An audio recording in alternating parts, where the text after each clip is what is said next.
Okay, the party's gone, but it's quality that's here now, right? Oh, yeah.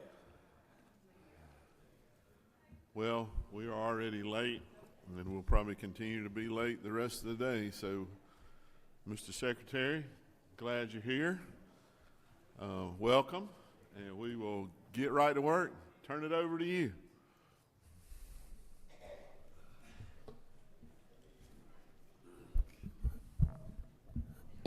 Well, good afternoon, Chairman Hatchett, Chairman Tillery, members of the committee. Thank you for the opportunity to present the Secretary of State's amended fiscal year 2026 and fiscal year 2027 budget recommendations. Beginning on page 330 of the Governor's Budget Recommendation Booklet, these proposals are focused on maintaining secure elections, protecting consumers, supporting licensed professionals, and ensuring our agency continues to operate efficiently and responsibly. Our budget reflects careful stewardship of taxpayer dollars while addressing statutory mandates and operational needs.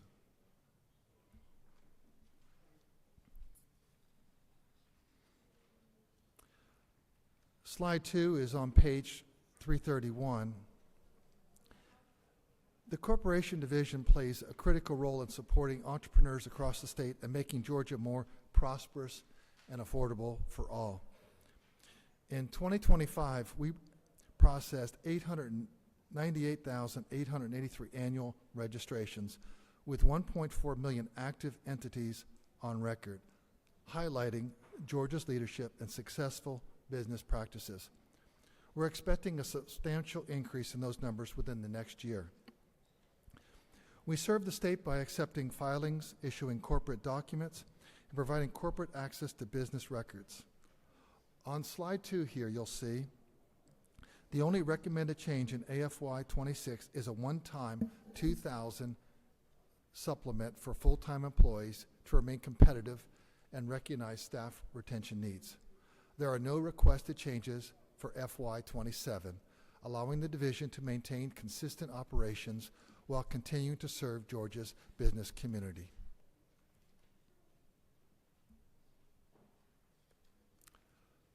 Slide 3 is on page 331 also.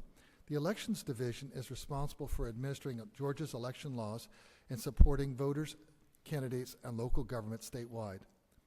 In 2025, we successfully administered and certified all elections while upholding our commitment to keep Georgians safe and secure while they recognized their right to vote.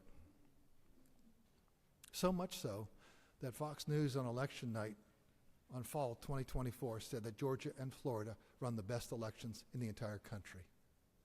I differ with him on one point. Georgia runs the best elections in the entire country. In AFY 26, the budget includes several key investments: a one-time employee salary supplement, funding for optical character recognition human readable text count technology to comply with Senate Bill 189, a second blind count of all ballots and resources for the 159 counties to conduct a full hand recount of 2 statewide elections during the 2026 cycle. These funds strengthen elections integrity, transparency, and public confidence. We are requesting that these funds be made recurring to ensure Georgia can continue to conduct audits that verify election outcomes that reinforce voter confidence. Slide 4, also on page 331. The Investigations Division enforces laws related to elections, securities, and professional licensing. For AFY 26, budget adjustments reflect changes in insurance premiums, Georgia outwork billings, and updated health benefit contribution rates. While these are primarily technical adjustments, they ensure the division remains properly resourced to investigate complaints and protect Georgia consumers. We're consistently upholding our commitment to keeping Georgians safe, and just this year alone, we've had thousands of successful investigations across all divisions and attached agencies' divisions.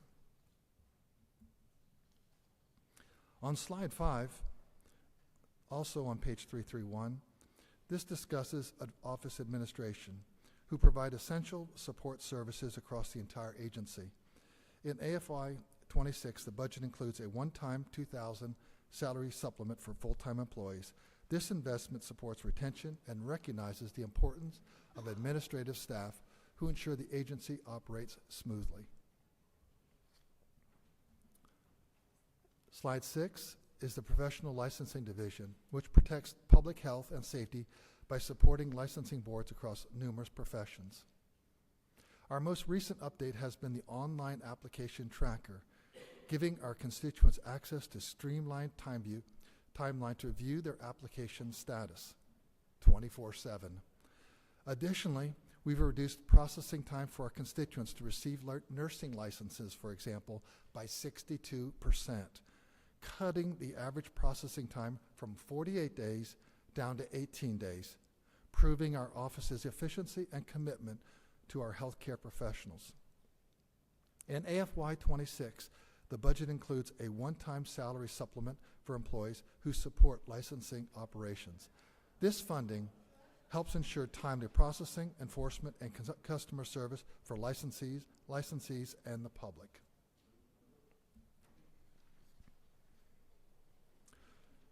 The Securities Division is discussed here on slide 7, page 332. They administer and enforce Georgia's Securities, Charitable Solicitations, and Cemeteries Act. Our office is extremely dedicated to Georgians and protecting Georgians, and we've hosted over 49 different financial literacy programs over the past year. Actually, we've even gone into women's prisons to ensure that our constituents are prepared, educated, and well-versed on the potential threats they could face. We perhaps actually were in your county recently or in the past year. We plan to continue to host these vital programs this year with 2 events that are actually happening just this week.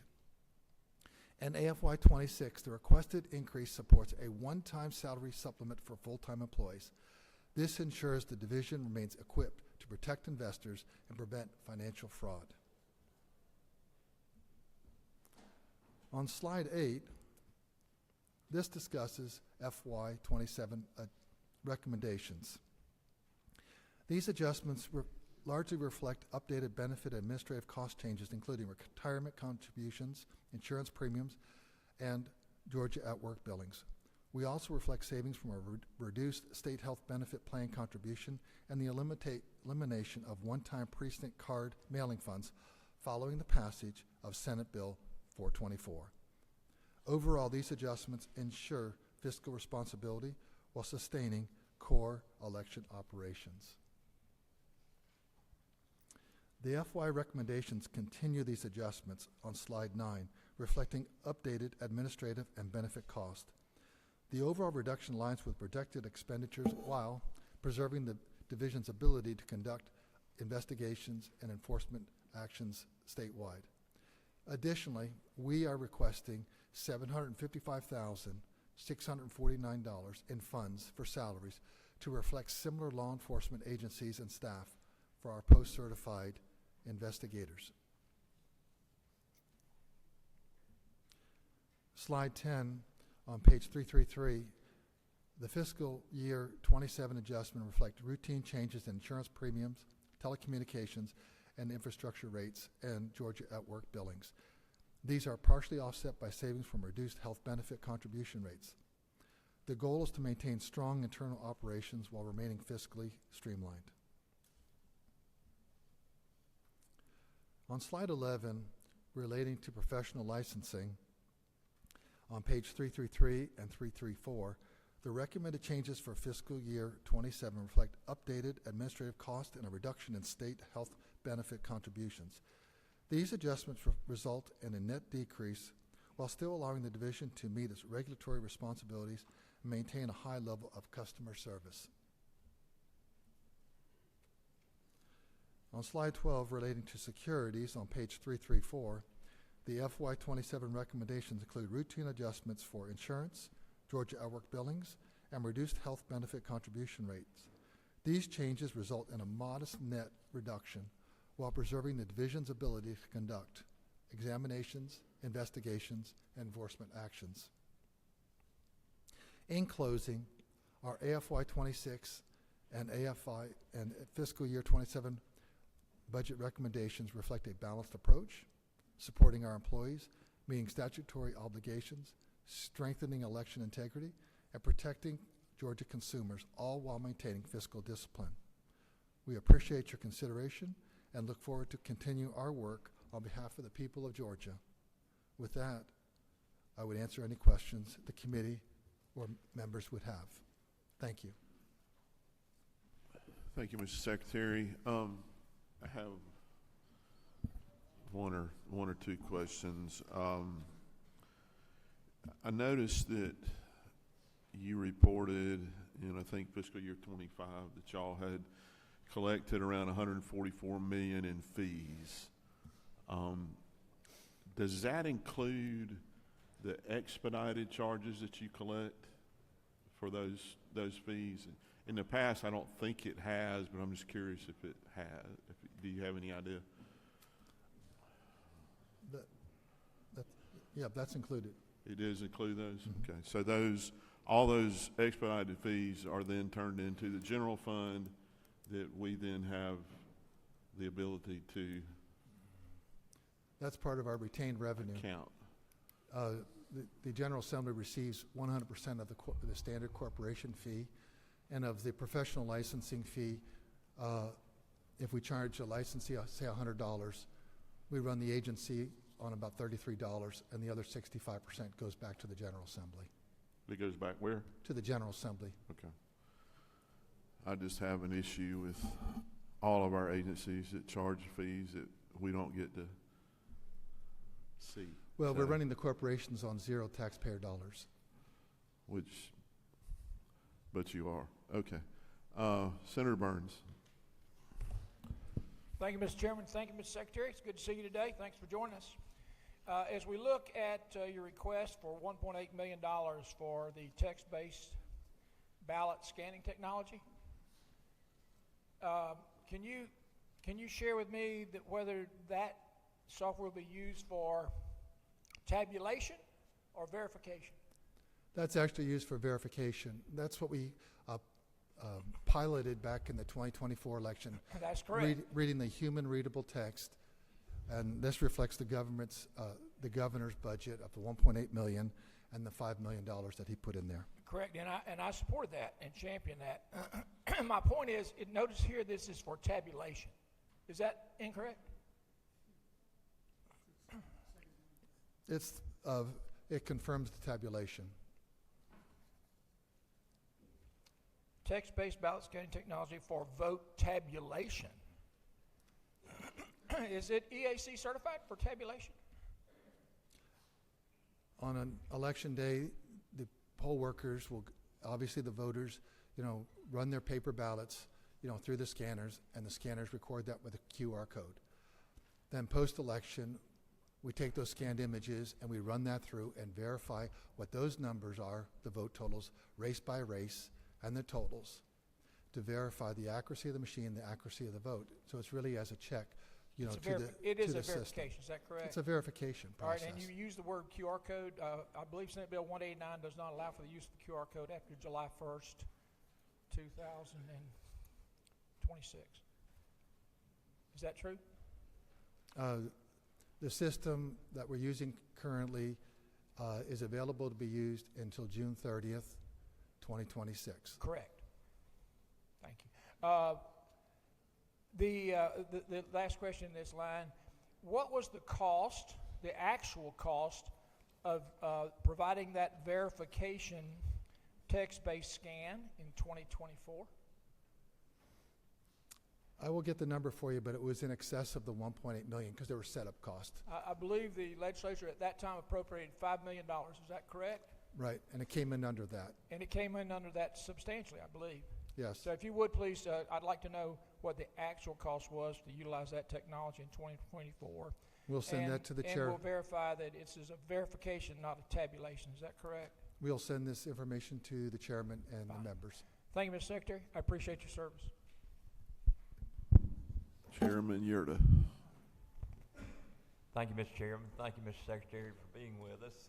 We made significant changes to how professional licensing boards operate, and particularly moving some of the authority to you guys inside. And do you anticipate you have the resources needed to smoothly make this transition? And I know you made some improvements already, it sounds like, but to further, make those improvements and make it a smooth transition for our constituents, do you anticipate that's going to be workable?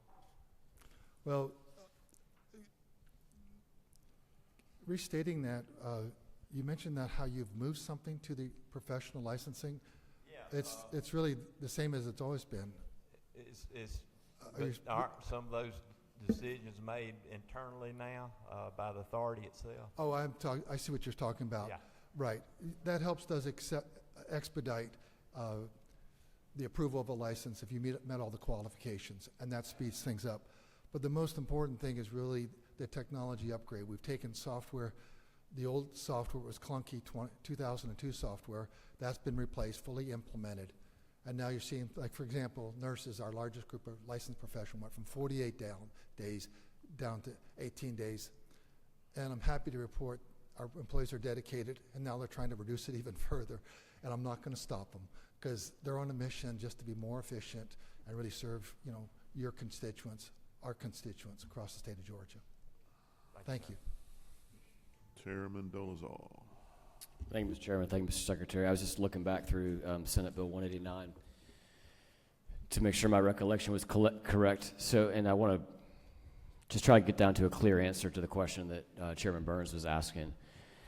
In November of this year, when our voters cast votes, what are we certifying? Are we certifying a ballot that is being tabulated with the QR code or not?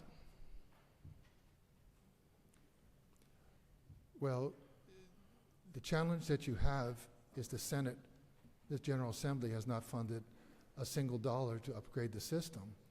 So if you do fund, that system, then we could talk about alternatives. But it's not been funded, and it's not reflected in the governor's budget. And so we're here reflecting what the governor has, put in here, and pending, some funding from the General Assembly, we'll be, having to make this choice come November. Follow up, Mr. Chairman. In addition to that, can you, when we vote in November and in May, what version of the Dominion software will our machines be running? 5.5? Yeah. For up to June 30th, it'll be 5.5. What about after June 30th? With lack of funding, you'll be faced a choice that we would have to use 5.5 or some other alternative. There's Thank no you. funding been put forward by the General Assembly. And just to clarify, 5.5A is the version of the software which CISA and the Department of Homeland Security have the 9 known vulnerabilities that they identified back in 2022. Is that correct? And since that time, now we do the human readable text verification. And when we did the verification of that, we found that there was basically 0 errors with the human readable text, and I believe it was 84 errors with the hand marked. I was just asking to clarify. That's the same version of the And software. I was just clarifying also. Was that a yes, that it is the same software version that the Department of Homeland Security identified had those 9 vulnerabilities? That's 5.5A. I just want to make sure my numbers are correct. We're using the same software because Okay. no additional funding has been provided. Thank you, Mr. Secretary. Mr. Chairman. I just have a question off that.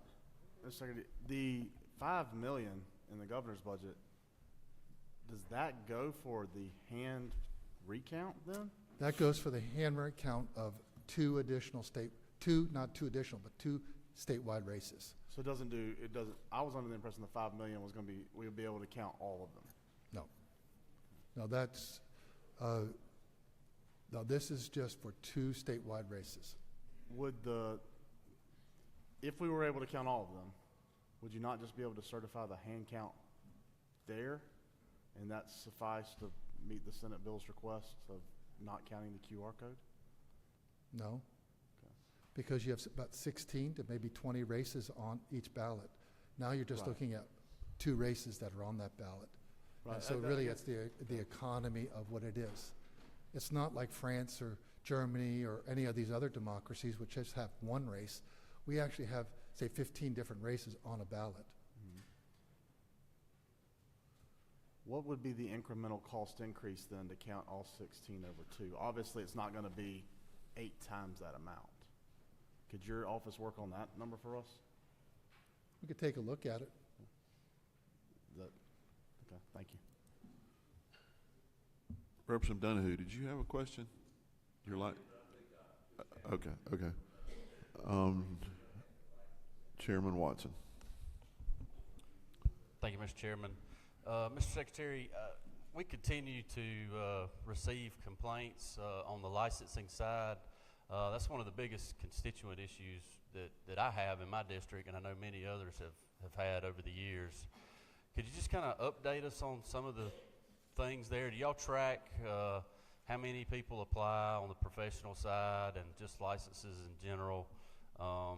How many are applying on a daily basis, and how long it's taken to fill those licenses, and kind of a progress report on how all that goes, because it just seems to continue to be an issue that we have, and also have an ethics meeting tomorrow at 4 o'clock. I'd love to see you there as well, so I appreciate your response. I guess from a standpoint of productivity, we've gone from 900 applications per employee to 1,250, which is a 28% increase in efficiency.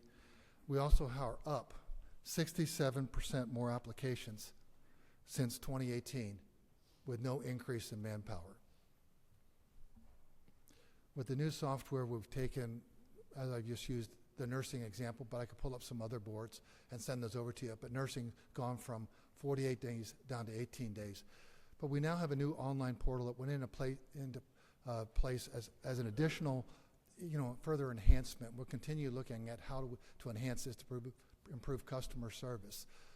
But people have now 24/7 availability of looking exactly where they are through that process. Instead of having to call a number, email, they can just go online and see where they are in that process.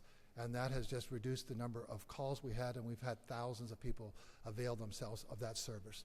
So we'll continue to look at how to improve that. We have a strong team, and they're dedicated to making further improvements in the process. But we're really impressed that we've increased our efficiency 28%, and we've also have 60% more applications, which shows that Georgia's growing, it's open for business, and we want to make sure it continues to be a great place to start your business, raise your family.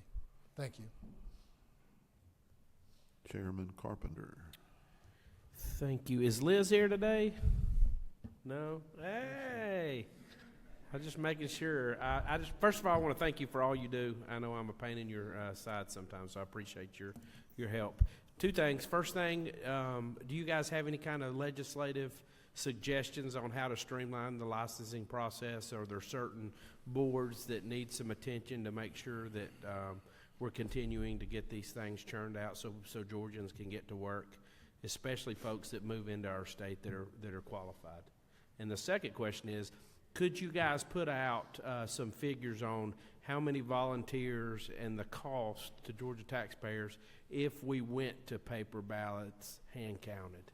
Because I think there's, I understand that the people's desires, but I think they need to understand the magnitude of the dollar and the magnitude of volunteers it would be required to do such. So, well, as it relates to hand counting, we could just really extrapolate where this is done in certain counties. Like in Arizona, they did this in other places, and give you an idea of what it would look like with 4 million people voting during a gubernatorial year, 5 million people voting during a presidential year. So we can get that to you. Then your first question. licensing, what boards what do we need to do to certain boards that you see that are lagging on, whether it's they've got a 500-person quota for meetings for that month or whatnot? What can we do as a legislature to hold them to the fire so we can get people to work quickly as possible? Because as somebody, and the reason being is as somebody on a border in a border community, people that have communities that surround other states, we get a lot of people that move into our community to work and then they get held up. So that's the reason. Well, Chairman, it's a great question. This office, just our office, licensed over 240 different licenses in over 40 different boards. I think structural engineers should be licensed. I am one. That's public safety. I think nurses should be licensed. That's public health. We get it. But sometimes you question some of this stuff. In fact, when we were in the General Assembly, there was one for lactation consultants. I voted against that bill. Then I become Secretary of State. And as Secretary of State, I have to defend that bill. And notably, they never asked me for a deposition. And finally, as it wound its way through the court, it was struck down. And so we really need to be mindful of what really needs to be licensed and what doesn't need to be licensed. So we could ask about other professions. Does it need to be licensed to be a barber? And if it does it need to be relicensed, and that fee cost every year or every 2 years, or could we look at extending it out? What has really changed in that industry? Obviously, electricians and plumbers, technology changes, but do we have to relicense that every 2 years? What could we do to stretch that out to make it more, in line with any technology changes that you could have? Yep. But we probably need to do a deep dive in that. I do think we license too much. And whenever I have an opportunity to license things I don't think need to be licensed, or people have been doing it since the beginning of time, it doesn't need to be licensed.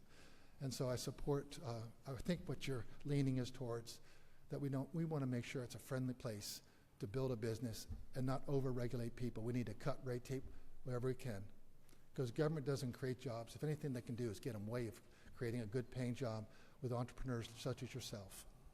Thank you. Senator James. Thank you, Mr. Chairman.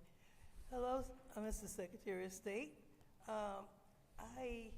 Two of my questions have already been answered while I was waiting to be called on.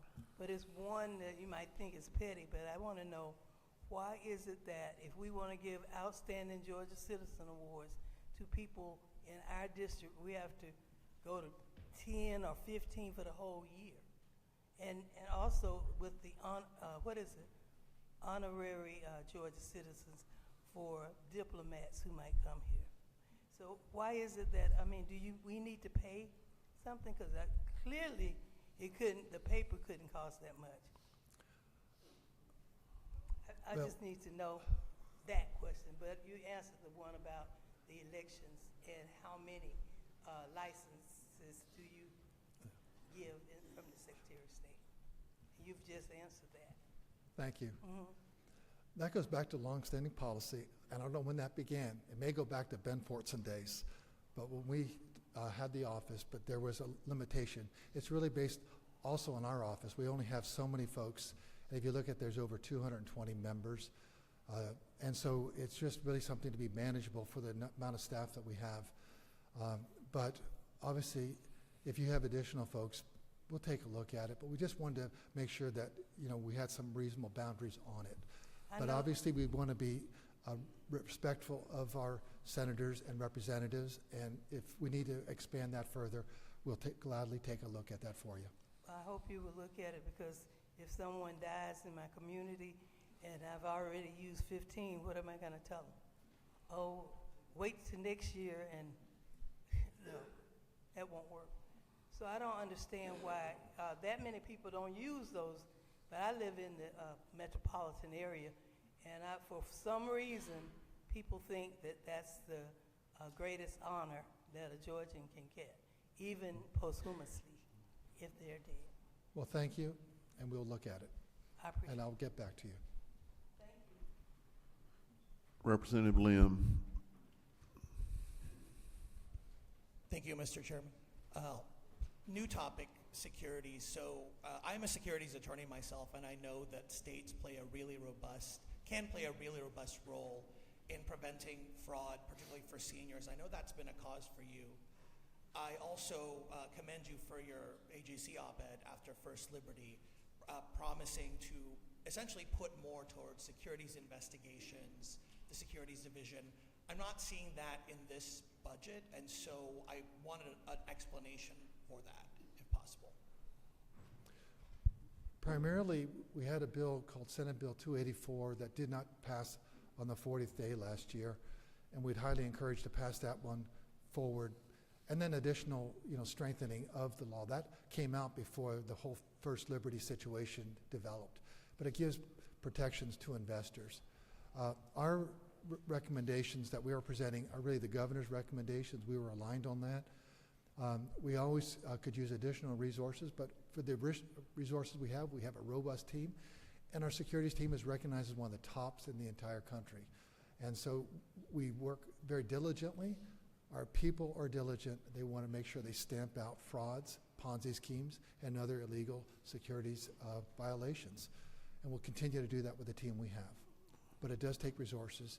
It would take the will of the General Assembly to add additional funding, to add additional investigators. Chairman Anderson. Thank you, Mr. Chairman. Secretary, thank you for being here today. Quick question, just to kind of follow up on some of my Senate colleagues' questions earlier regarding the funding request for elections. The amended request asked for $1.8 million for the OCR count, and then the $5 million for the full hand count for the 2 top-tier elections. Is that for primary, or is that for the general next year? That's for the general. For the general. Okay. All right. Thank you. Representative Glaze, is that you? I can't tell. That you? Okay. Thank you, Chairman. Secretary, I wanted to ask a question around security as far as home ownership. For foreign investors into the state of Georgia who buy homes, is there a possibility where they could be treated like a business, where they have to come and file an annual report, just so that we know who owns what when they're outside of the country and where they own property? I know they're not supposed to buy within certain areas of more secure areas, such as base, our Army or military bases, but what about in communities so that we can see at a municipal level who owns what? And sometimes we're just, we've got bad actors and we don't know who owns, and we can't really get them to comply with local ordinances. Is there a possibility, or does that make sense? I know that there's a concern, which I share, about foreign ownership of our farmland, but you're also raising another issue, and I'll have to review that, and I'll get back to the committee and the members. Thank you. Thank you for your question. Thank you, Mr. Secretary. I think you can see there were a lot of questions. You've answered all of them, and I hope that you will continue the interest in directed toward the licensing division, because we did have a lot of focus on them over last 2 summers ago, and things have improved, but as you can see, they're not perfect, they're not there, and I hope you will continue to focus some attention in that area. Yes, sir. Thank But you. also, when we do get complaints, we do respond to them. In fact, we had a person, they were inspected, it was a barber, and so we now are providing the member, the photos of our inspection, so you can look at why that person did not meet the acceptable level of standards that are required per state law. But we will continue to provide great public service and to make sure that our members and the chairman are kept in the loop on these things. Thank you. I may have some legislation headed your way for more pictures. Thank you. Thank you. Thank you. Next up is Commissioner John King with the Office of Insurance and Fire Safety.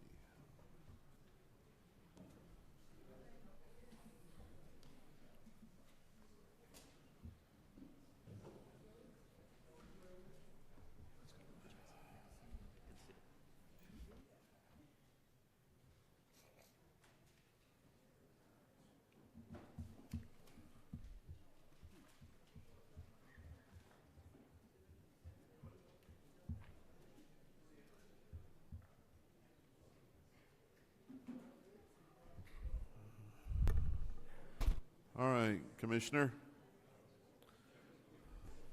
Go. Gotcha. You're back. Can you on. hear me? Okay. Thank you, Mr. Chairman. Good afternoon, Chairman Hatchett and Chairman Tiller. Thank you, and members of the committee. Thank you so much for allowing us to come and do our budget presentation. But I want to start off with, this is my only opportunity to really come and brag a little bit about our agency in front of the legislature. And so I want to highlight some of the achievements that you all have had a hand in helping us achieve, and so I'm very grateful for that.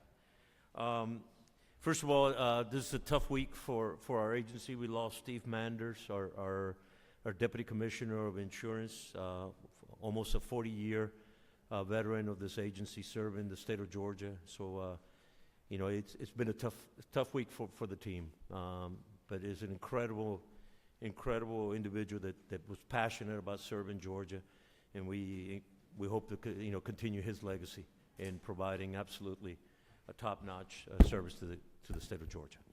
Commissioner, thank you for bringing that up. If you don't mind, we're going to ask the committee to hold a moment of silence in his remembrance as well, and the service to his state.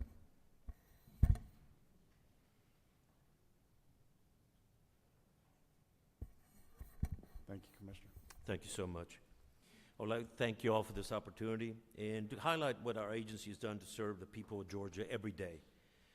The support of this body has been essential in the tremendous growth of this agency in recent years. Today, we are more effective, more responsive, and more transparent than ever before. And we could not have done that without the trust and confidence that you all have placed on us. I want to begin by showcasing some of the success of our agency that you all have entrusted us. My agency is the second largest generator of wealth for the state behind the Department of Revenue. Our premium tax division is tasked with collecting taxes on insurance products and purchases in Georgia. In fiscal year 2025, we collected $1.71 billion in premium tax revenue. $973 million of that was distributed to every city and county across Georgia, with $737 million collected and going to the state coffers. Next. Our Criminal Investigations Division is responsible for investigating insurance fraud and related crimes. Behind tax evasion, insurance fraud is the second most costly white-collar crime in America. The cost of insurance fraud have passed directly to the consumer, and they're costing the average Georgia family between $400 and $700 in increased annual premiums, according to the FBI. But the stark reality is Georgia still ranked too high. We're ranked number 3 in the nation for insurance fraud per capita. We have heavily invested in our division with your support. We originally started with 9 investigators in our office, and now, when I took office in 2019. Now we have more than 30 investigators, examiners, administrative staff with enhanced capabilities that supports every community, and we support all other state investigative agencies. While we have grown in our capacity to identify and arrest those committing insurance fraud, the conviction rate for these type of crimes continues to dwindle. In order to decrease the amount of fraud happening in our state, we need prosecutors who are able and willing to go after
While Georgia being the #1 state to do business, our state has been flooded with new construction.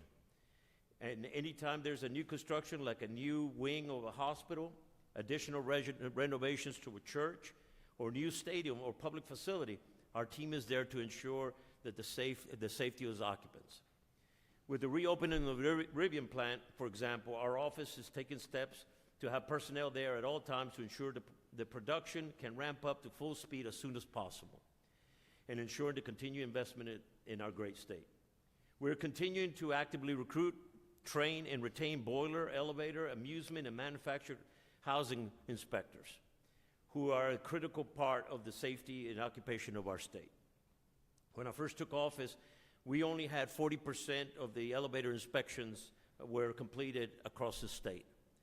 This year, we are projected to reach higher than 90% completion rate. And the only reason I don't have 100% is because we're putting elevators almost every day. It is just an ongoing battle. But thanks to you all support, we've been able to put a serious dent in this challenge. Last year, this body provided us with the funding for 45 additional positions in the Safety Fire Division, which was critical to this achievement, paving the way for a stronger and safer Georgia. Next slide. I don't know if you all know, but there's going to be an event later on this year called the World Cup. Well, apparently, our agency is very involved in the safety and inspections of all the facilities and the places where a lot of our international guests will be coming. And so there will be 8 matches in our great state during June and July. We're working closely with FIFA, with the World Congress Center, the city of Atlanta, and preparing well in advance for this truly massive event. We'll be hosting the just like we hosted the Olympics in 1996, nearly 2 million spectators participated and traveled to Atlanta and to our state. Recently, FIFA has sent millions of visitors from across the globe to travel to these matches. Currently, projections estimate that between 5 and 6 million people will be traveled to the United States to watch these matches and participate in fan events. As a result, our team has been all hands on deck, and we'll make sure that we are prepared to host these visitors in a safe environment.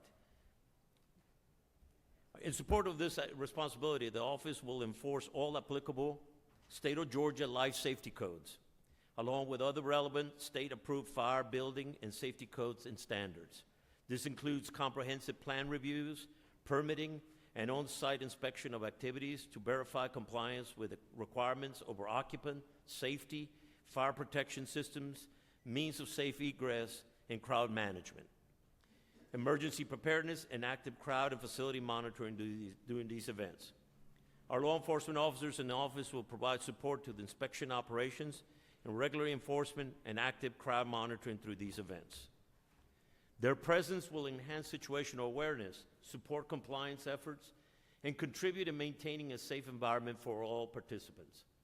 Additionally, the office will conduct inspections and regulatory oversight of all escalators, elevators, and any conveyance system within stadiums, fan zones, and support facilities. This includes ensuring that these systems are properly certified, maintained, and operated in accordance with Georgia law and applicable safety standards. Next slide, please.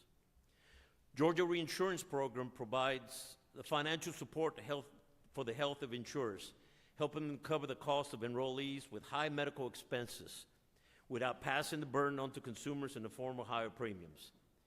The goal of reinsurance is to reduce consumer premiums, increase the affordability of health care, and make Georgia an attractive market for health carriers. Since, as you can see in this display, since 2018, the number of health insurance carriers in Georgia has more than doubled.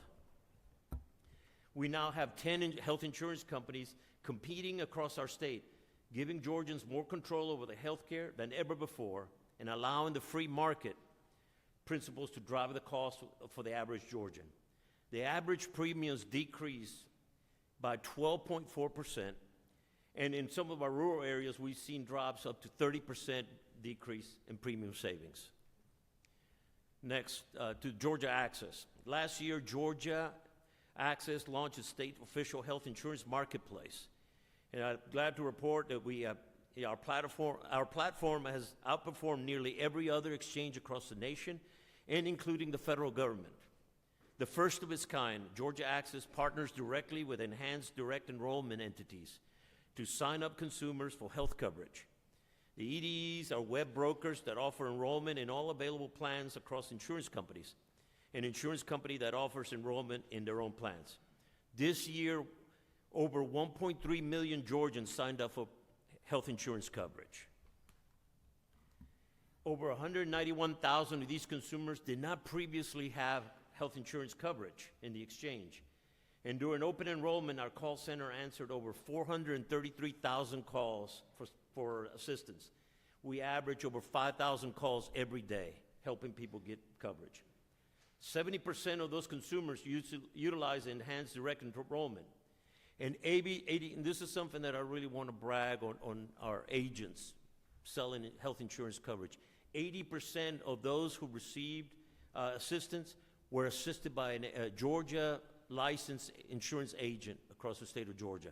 And so that's really the key. We let agents do what they do best, sell insurance, instead of the government trying to do it for them.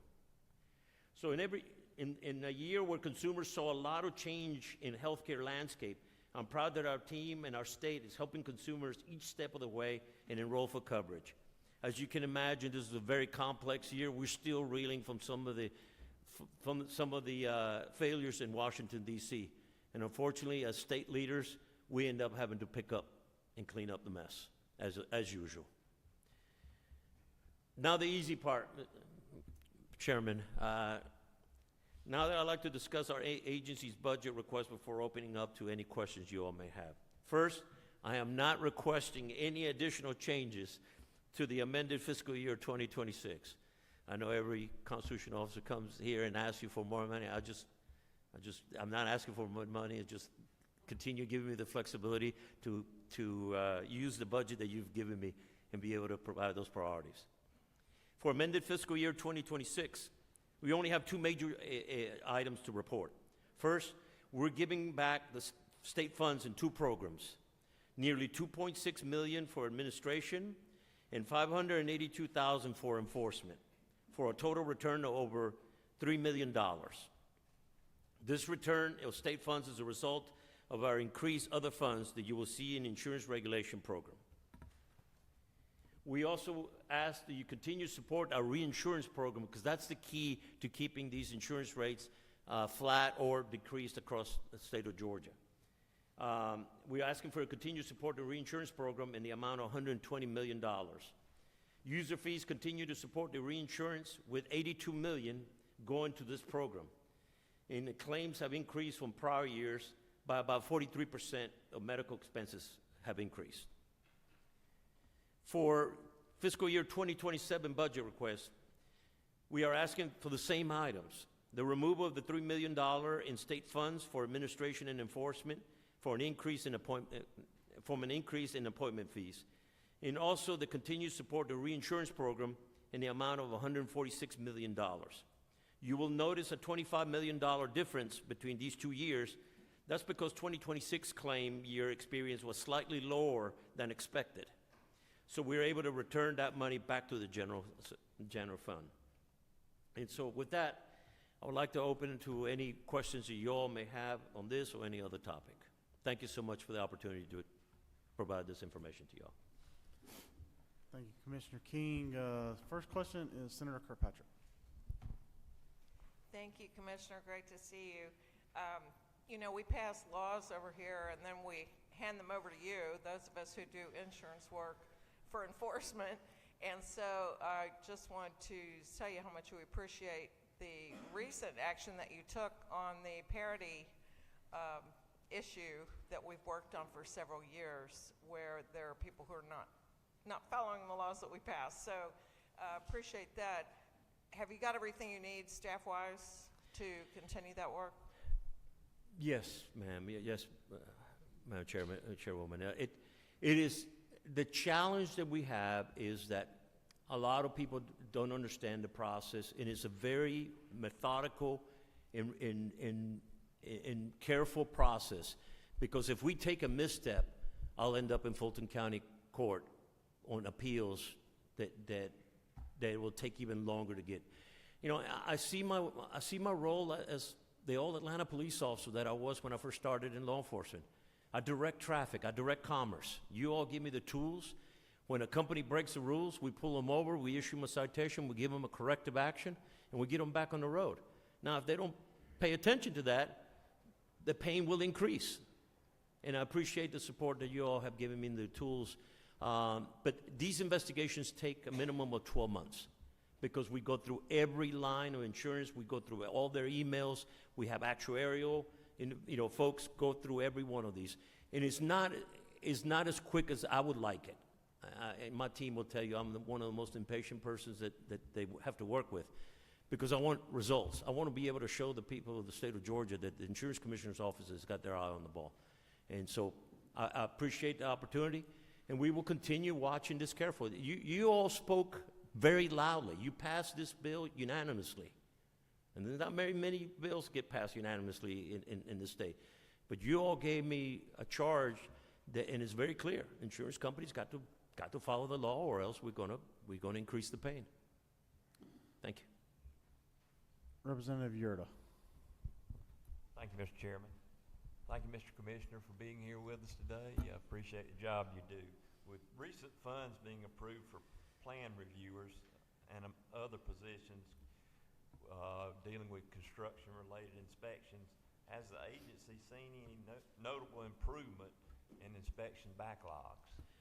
Absolutely. It's significantly. When I first took over, we were 6 to 7 months behind.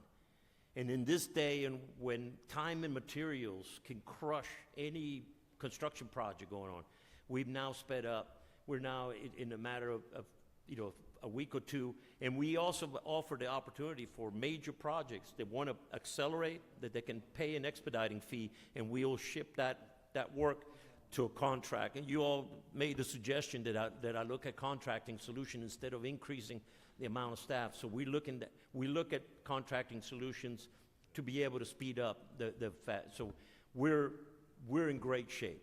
Now we have to, when a project like Rivian or something else comes up, obviously we have to surge. But I'm both chairmen of this committee are very, they're not going to allow me to have, increase the staff to be able to deal with those contingencies. I have to be respectful of the taxpayers' money, that we can surge operations, and then we look at the data and where we need to grow. We have our inspectors now based across Georgia, so they're not commuting from Atlanta. And so we're closer, and we're using our computer solutions to be able to manage. For example, if you have an inspector down in Milledgeville, he will look at what other inspections are in that general area and can hit them, and using mapping and heat maps to be able to speed the amount of inspections. And so I'm very proud of the team, but we haven't grown. You all gave me 45 additional positions last year. Before I come to you all and ask you for more, I want to make sure that we don't want to get too big and then start wasting. I'd rather keep a very close eye on how the throughput is.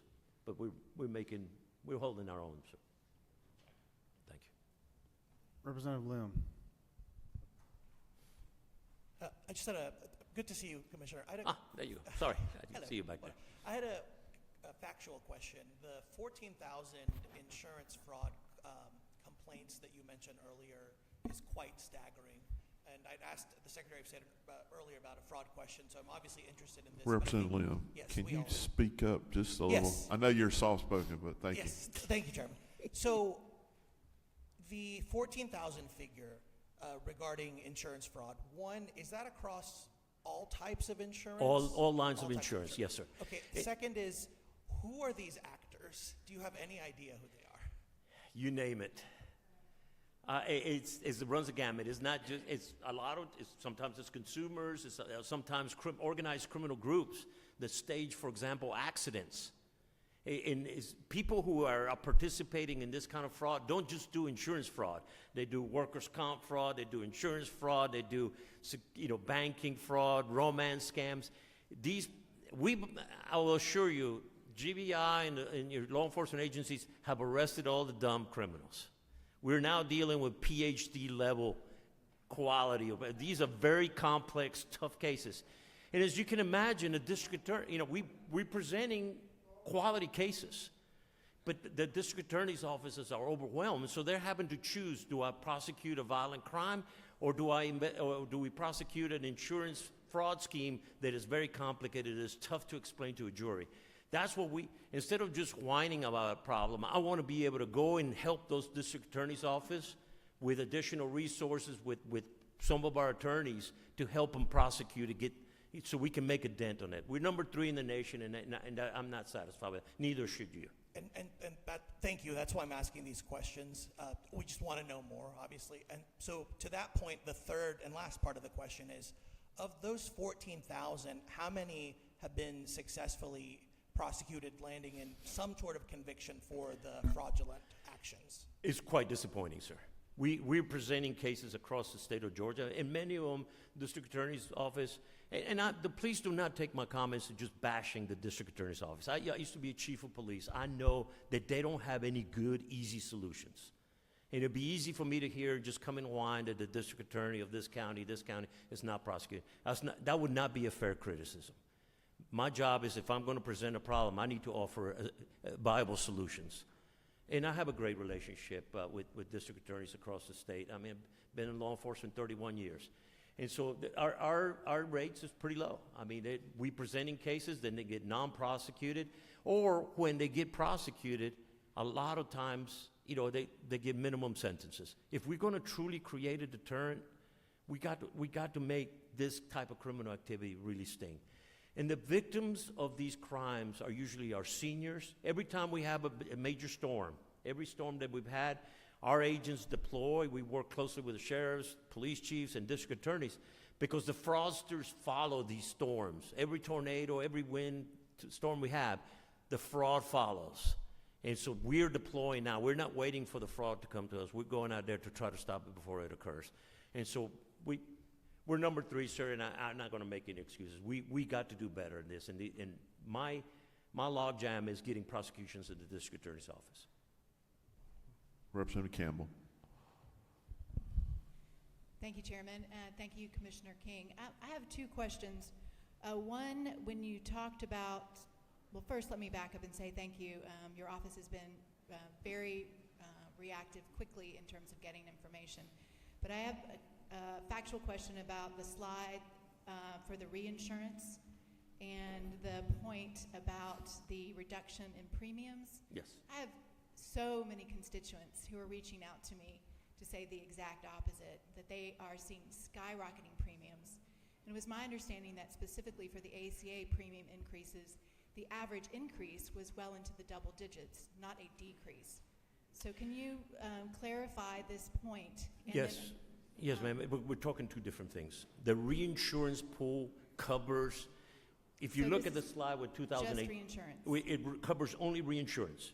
Thank you. And if you look at the slide, 2018, the majority of counties only had one insurance carrier participating in the market, which means that obviously the state benefit plan is the carrier. So part of the strings in that contract negotiation is you had to be in every county. When we started implementing reinsurance, look at 2022 and now look at 2026. Now we have the high risk, where companies now want to go into these counties and compete. And so, yeah, the subsidies is a whole different topic that I would ask you to maybe have a conversation with your congressional delegation about. Thank you for clarifying.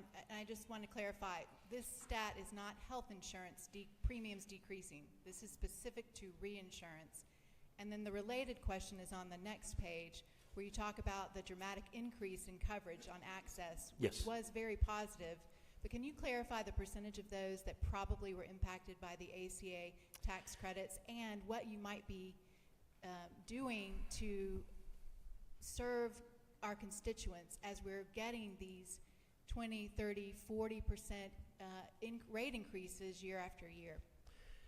Great question. I hope I answered your question based on reinsurance. And reinsurance is the ability of companies to go and compete across the state of Georgia. When we only have one carrier competing in parts of Georgia, them and the hospital system set the rate.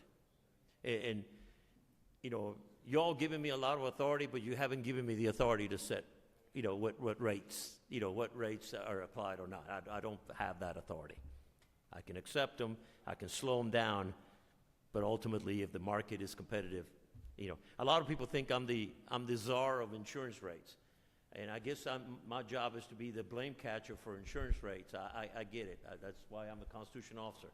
But I can't go to an insurance company that says, I don't like your rate. I'm not approving it. What are the roadblocks that are in place? You? The roadblocks for the insurance companies? Legislature. They've never given the authority to the insurance commissioner to, and don't get me wrong, I think it's dangerous for one individual to have complete control over rates.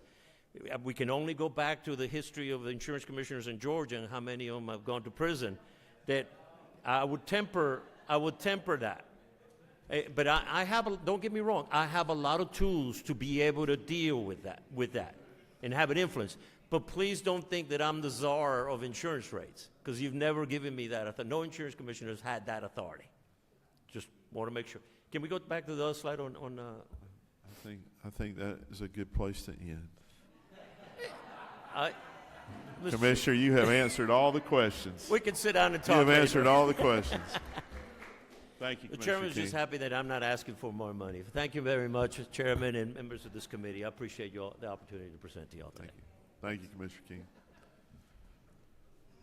Next up is Commissioner Holmes with Department of Labor.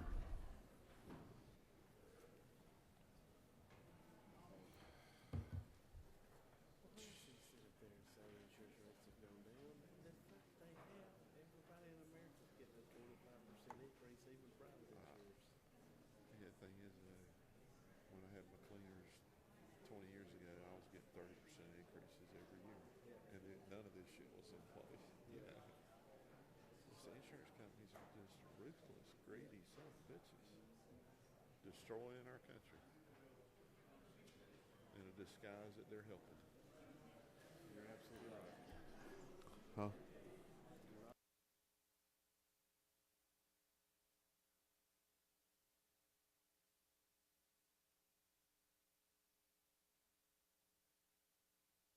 All right, y'all, let's turn the roar down.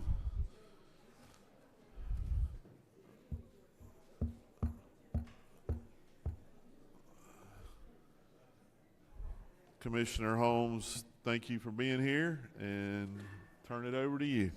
Well, thank you so much. Good afternoon. Good afternoon to our honorable members of the Georgia General Assembly. I'm Labor Commissioner Barbara Rivera Holmes, and I'm joined today by my Chief of Staff, Jansen Head, my Chief Financial Officer, Kate Furman, and we truly are honored to be here and grateful for the opportunity you've provided us to discuss funding for the recommended in the governor's budget for the Georgia Department of Labor.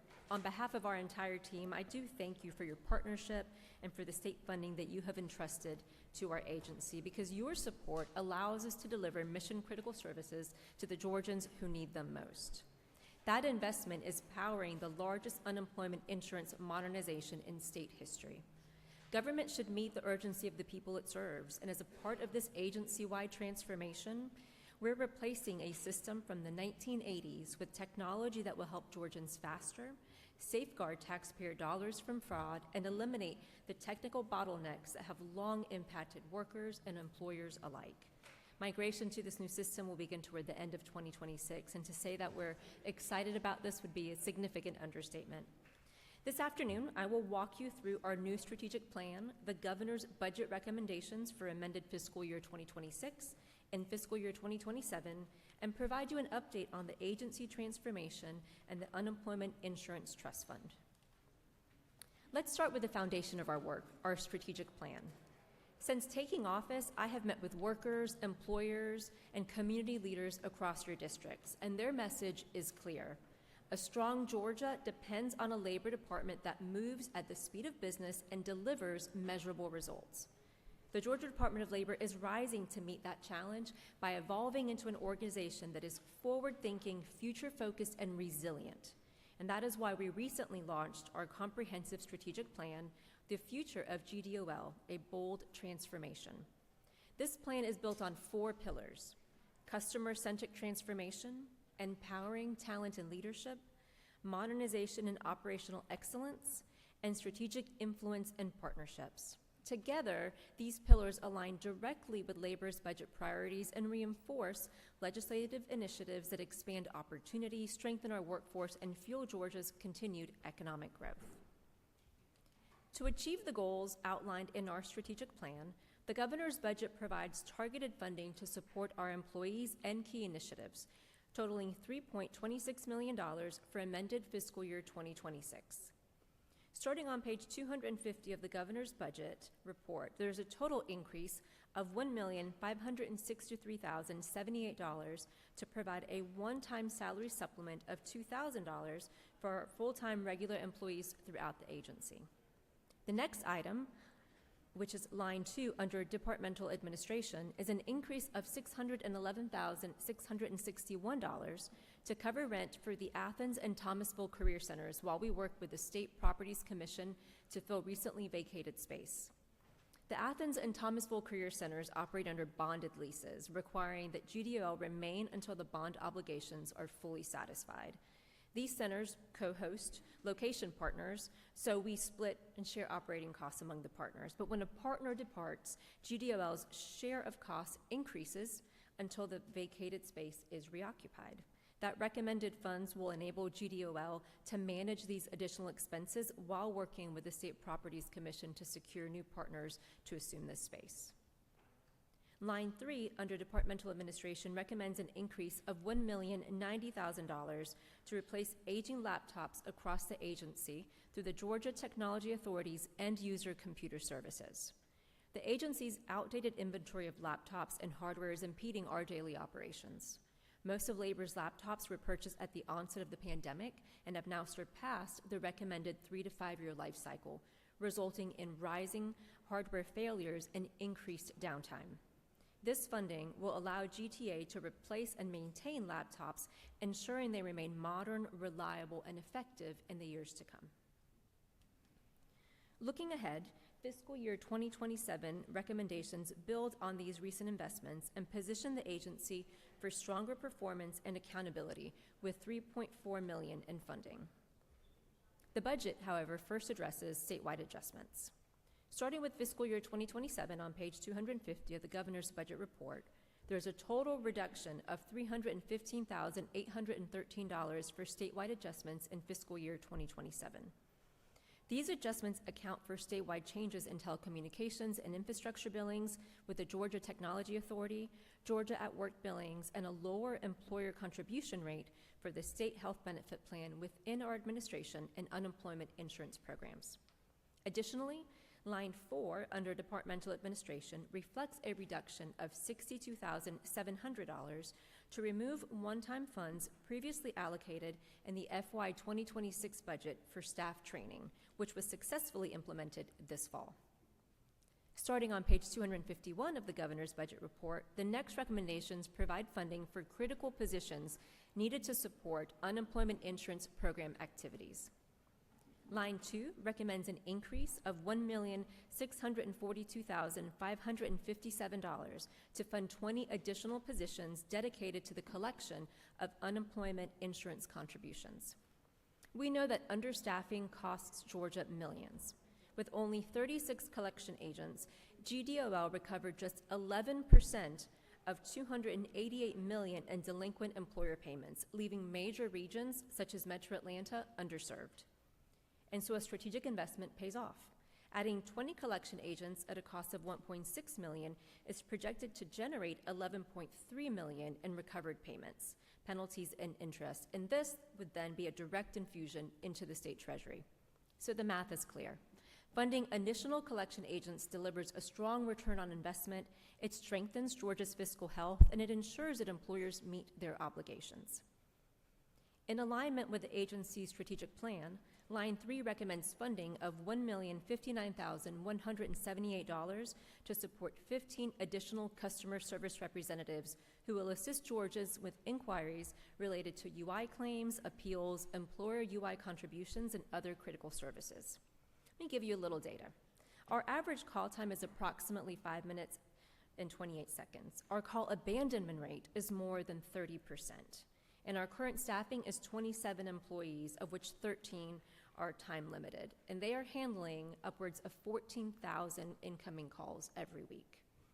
The governor's recommended funding will enable GDOL to expand its permanent workforce, strengthening overall call center management and ensuring greater stability and responsiveness.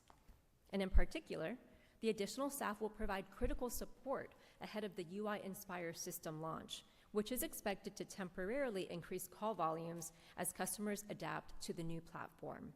User training is incorporated into the implementation timeline. It's something that's so important for success, but a short-term surge in calls is anticipated during this transition. And these permanent positions will help manage that initial influx and enhance the long-term call center operations, reduce abandonment rates, improve service delivery, and ensure Georgians receive reliable support well into the future. The need is urgent, the impact is statewide, and the solution in this case is staffing. Lastly, Line 4 recommends an increase of $1,100,583 to fund 12 additional financial auditors dedicated to conducting detailed audits of employer UI contribution records. Our auditors drive measurable impact through 4 key metrics. It's the percentage of contributory employers audited, the percentage of total wages adjusted, the percentage of overall wages audited, and the average worker misclassifications identified per audit. And we know that when audit shortfalls weakens our enforcement. GDOL is below the federal 1% audit threshold, limiting our ability to detect fraud, identify misclassifications, and recover funds. These additional positions will allow us to meet the federal standard and strengthen oversight. Investing in auditors thus enhances compliance, it increases collections, and it safeguards the integrity of Georgia's unemployment insurance system. This funding represents a commitment to meeting federal requirements and a strategic investment in protecting state resources. Now, I'll turn to our capital items included in the FY 2027 governor's budget. On page 390, under Responsible and Efficient Government, line 1 includes $6.7 million in capital funding to address the agency's most pressing facilities need: the demolition, design, and construction of the downtown Atlanta Central Complex parking lot and warehouse building. This building is serving severe structural issues due to long-term water damage. Despite waterproofing efforts in 2010, 2023, and 2024, damage persists due to the building's complex design. Concrete corrosion has compromised the parking deck that is used by Career Center customers and the underlying warehouse structures. Water intrusion is now affecting the hallway between the warehouse and GDOL's data center, raising urgent concerns. Without intervention, continued water intrusion will further compromise the integrity of the warehouse and data center spaces, as well as the parking deck that's connected to the Atlanta Career Center. Once underway, the work will take an estimated 18 months to complete, and our facilities team has developed a plan to mitigate disruption to the Atlanta Career Center operations during construction. While these capital improvements are essential to preserving our physical infrastructure, it is equally critical to ensure the financial foundation of Georgia's unemployment insurance system remains strong. Georgia's Unemployment Insurance Trust Fund was depleted during the pandemic in September 2020. As of December 2025, Georgia's Unemployment Insurance Trust Fund balance starts at $1.98 billion, which is still $1.5 billion below the U.S. Department of Labor's calculated solvency threshold of $3.48 billion. Multiple factors continue to impact solvency, and GDOL remains committed to working closely with the Governor's Office and the Georgia General Assembly to develop responsive long-term solutions. These efforts will focus on strengthening the trust fund's stability, ensuring its capacity to support Georgia's workforce, and promoting a healthier unemployment insurance system for the future. In addition to safeguarding the trust fund's long-term solvency, GDOL continues to strengthen its fiscal stewardship through consistent revenue collections deposited with the state treasury. For fiscal year 2026, GDOL remitted $17,354,194 to the state treasury, which includes funds for administrative assessments, penalties, and interest. This amount represents an increase of $678,481, or 4%, compared to the same fiscal year 2025. The Governor's recommended increase in audit and collection staffing will further boost risk return by driving higher revenue to the state treasury. I thank you for your time and for the opportunity to be here with you today. Your partnership and your leadership are essential to keeping Georgia the #1 state for business and the best place to work and live. And I will tell you, laboring is a team sport, and we're in it with you, and we're proud to be there. I look forward to continuing to work with you throughout this legislative session to deliver real results for the people of Georgia. It is a new era for the Georgia Department of Labor, and we're proud to move forward with you. So I'm happy to take any questions. Thank you, Commissioner. Chairman Workheiser.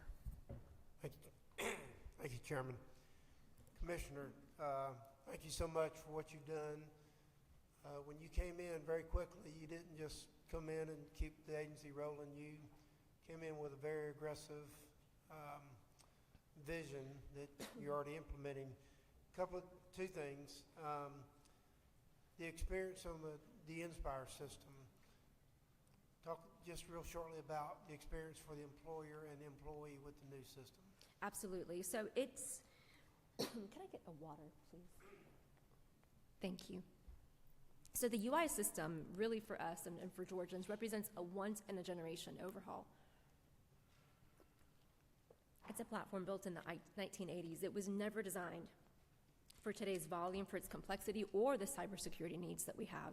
So when we launch UI Inspire at the end of the year, our Georgians will experience faster, more intuitive service. The claims will be more efficient, reducing the delays that have historically frustrated workers and our employers. So for employers, excuse me, the system streamlines reporting, it reduces technical bottlenecks, and improves accuracy in wage and contribution data. And those are really big pieces. When I'm speaking to employers, we're talking workforce, we're also talking the complexity and inefficiency of our system now. So both our Georgia workers and our employers will see immediate benefits when this UI Inspire goes live in 2026. Okay, thank you very much. One other issue that gets brought up every single year in our committee is misclassification. Employers misusing employees as 1099s versus when they should be W-2s for obvious reasons. The enforcement part, I think you mentioned that in your comma, real quick. I think that would backfill almost every agency's shortfall if we could tackle that problem. So I look forward to working on that issue with you. Thank you, sir. Chairman Lynn Smith. Thank you. I'm right down your line. Thank you for a wonderful presentation. I see you've got an active staff. We have a fantastic team, and if they're standing, but if you'll just wave anyway. Fantastic. And then, of course, my CFO and my chief of staff are up here with me. Thank you. Thank you for your presentation. I'm still hearing from my constituents who were victimized during the pandemic when all the names were captured, and they're still getting dunning letters, threatening letters, and such as that. So is there a number that you could give, not publicly, but give to your legislators? I'm going to try and reconnect some now that it appears y'all are trying to get on top of these situations. Absolutely. We'll be happy to send out a communication to all members of the legislature with the appropriate numbers that you can pass on to your constituents so that they can receive the assistance that they need. Thank you. Thank you. Representative Vance Smith. Yerda, sorry. Yerda. Thank you, Mr. Chairman. Thank you for being here, and we appreciate your presentation. You did a great job.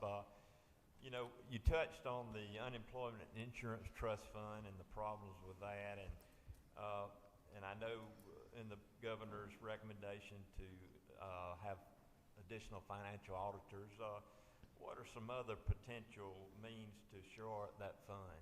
Yeah, absolutely. Thank you for that question. It is something that we should be asking ourselves. Certainly we're asking that question as a Labor Department, and you're asking as members of the General Assembly.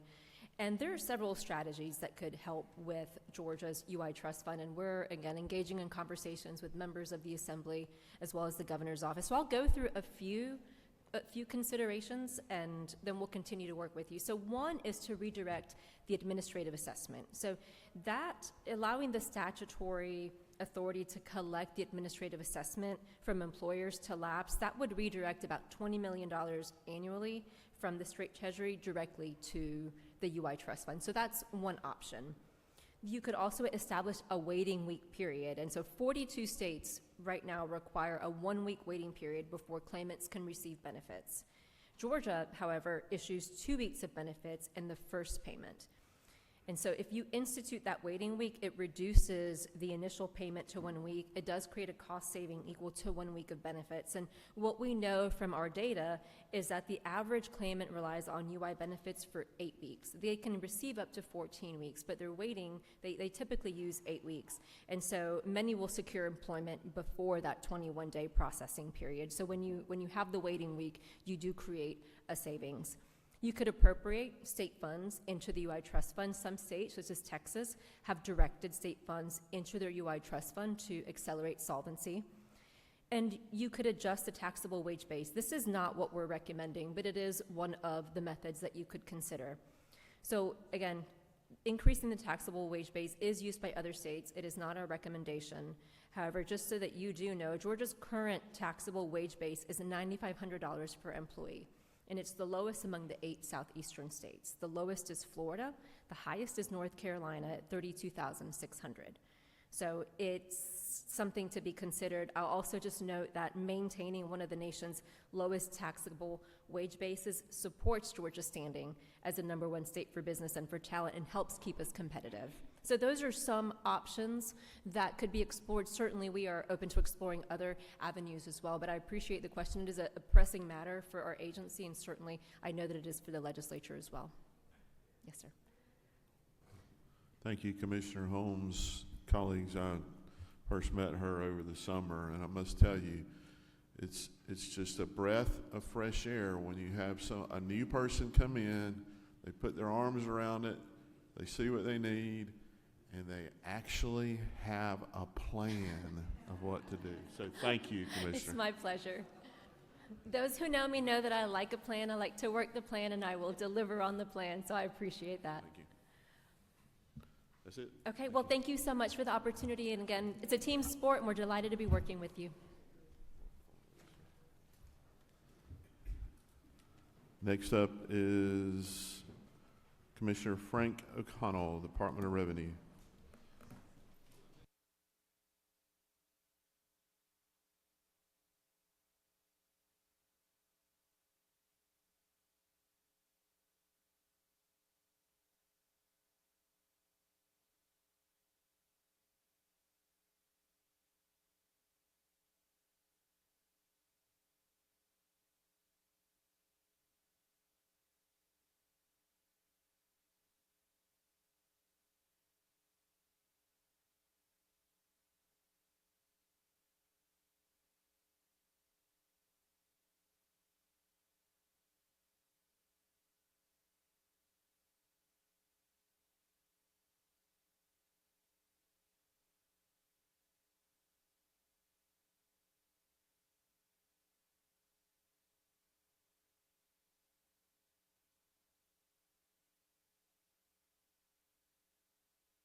All right. About got the room transferred over here for the most important man that we're involved with, and that's the man that collects all the money. It's time for us. This is his last time presenting to us. I should know how many years you've been here, Commissioner O'Connell, but I don't. But he likes to have a meeting in his office, so I guess this is the last time that we're going to get to be frank with Frank. Yes, sir, but I'll try to be frank today as well. You're always frank. Thank you, Commissioner. Floor is yours. Thank you, Mr. Chairman, and good afternoon, Chairman Hatchett, Chairman Tillery, and members of the Appropriations Committee. Thank you for the opportunity to speak with you today on the Governor's recommended amended fiscal year 2026 and fiscal year 2027 budgets for the Department of Revenue. My name is Frank O'Connell, and I've had the privilege of serving as your State Revenue Commissioner since early 2023, and have a wonderful staff, and we'd just like to introduce some of them. I'm joined today by Keisha Beavers, our Chief Financial Officer, Austin Gibbons, Chief of Staff, Ananias Williams, Chief Information Officer, and I'll add one of the 3 finalists for Georgia CIO of the Year, Joe Snowden, Director of Government Affairs and Communications. Now, I'm also joined by another special guest, Mr. David Burge. Governor Kemp announced Mr. Burge to be his next State Revenue Commissioner following my confirmation for the Georgia Tax Court. And coincidentally, David and I worked together right out of law school at a law firm called Hansel and Post. For both of our sakes, I won't disclose how many years ago that was. But suffice it to say that we have the same hair color today, and we have the same hair color that time in the book that they used to produce every year of the Young Associates. I was going to say that your hair coloring is, y'all use the same dye. So. Now, back then, David worked in a different section than I did, but I found him to be very smart and likable, very intelligent, and I'm confident that all of you will enjoy working with David in his new role as State Revenue Commissioner. Now, before we go into the department's budget requests, I'd like to provide you with some general information and updates about the department. First is our unclaimed property and process improvement project. Unclaimed property, I have to admit, before 30 years ago, I'd never heard of it, didn't know what it was. Now I think a lot of people know what it is, particularly since a law was passed a couple of years ago and we have CDRs, claimants designated representatives. And that was an effort by you all, the legislature, to help unite people with their unclaimed funds. It's been very successful, and I could tell you that in fiscal 24, we reunited Georgia citizens with $54 million out of the fund. Fiscal 25, that jumped to $115 million, so more than doubled. And this year it's trending at over $200 million. That's a lot of extra claims. Fiscal 25, we had over 79,000 claims processed and paid out. We've had a lot of pressure on the team this year, and I've probably had more inquiries about unclaimed property. And in an attempt to deal with that increased volume, number one, we're getting a new system, and we're scoring an RFP that just went out earlier this fiscal year. And so within the next time that the Revenue Commissioner appears in front of you, we'll have a new system for unclaimed property. But I decided not to wait until then, because you can always make process improvements. And so we have a 2-person team of special projects, and they've been examining what our folks do every day, and they have found some ways that we can improve. Did the team want to invite those folks in? No, you never want to have somebody come in into your sandbox, but I told them they were privileged because it was going to make their jobs easier, provide better customer service, and they would be the first, because every division is going to get the opportunity to have a PIP. Now, we're also going to bring forward agency legislation this year to help improve our uniting folks with their property. The principal thing in that bill is called an exact match program. You know, we've got a lot of information about taxpayers, where they live, Social Security numbers, et cetera. We get information when holders submit funds to us that they can't unite with their former customers. And so we're going to ask for authority to match our income tax records up with our unclaimed property records. And then folks, without even making a claim, can be reunited with their property. So we ask your favorable consideration of that. I'd like to move on to motor vehicle. We've made some meaningful improvements. We've got a system called My MVD, and you can sign up for an account. And in that account, you can do your renewal decals, several other things.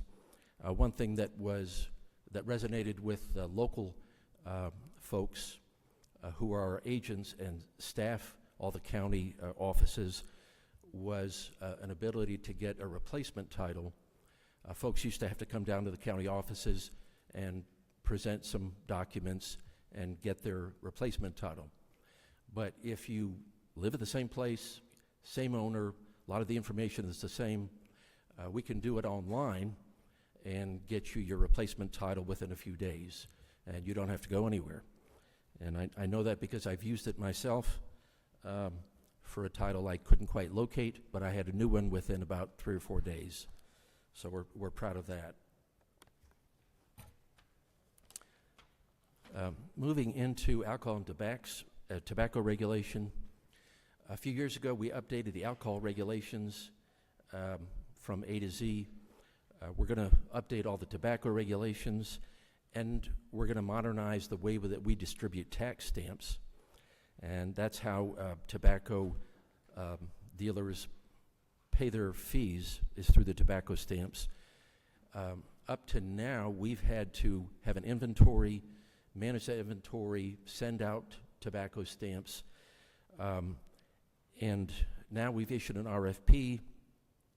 We've chosen a supplier, and the supplier is going to take care of the inventory and send out the stamps. Now, the net for us, for the state, will generally be the same, except it will free up 1 to 2 folks whose sole purpose was to manage that program. So we'll be able to redeploy those folks to better uses. In tax operations, we've got our website, the Georgia Tax Center, and one of my things to do has been to make that even more useful. You can look at certain things in your account, you can make payments, but I know from being on our side, there's a lot more information that we can look at than taxpayers could see. So over the last 3 years, I've pushed to have some of the more useful information pushed to that portal. And now we have a lot of tax credits. Now taxpayers can go online and see the tax credits they have, what they've used, what they've got left. And importantly, they can see what they've transferred, because a number of our tax credits are transferable, and they can see where they've pushed those tax credits and what the status of those is. Also with net operating losses. And we're going to continue to make that more useful and increase self-service options for Georgia taxpayers.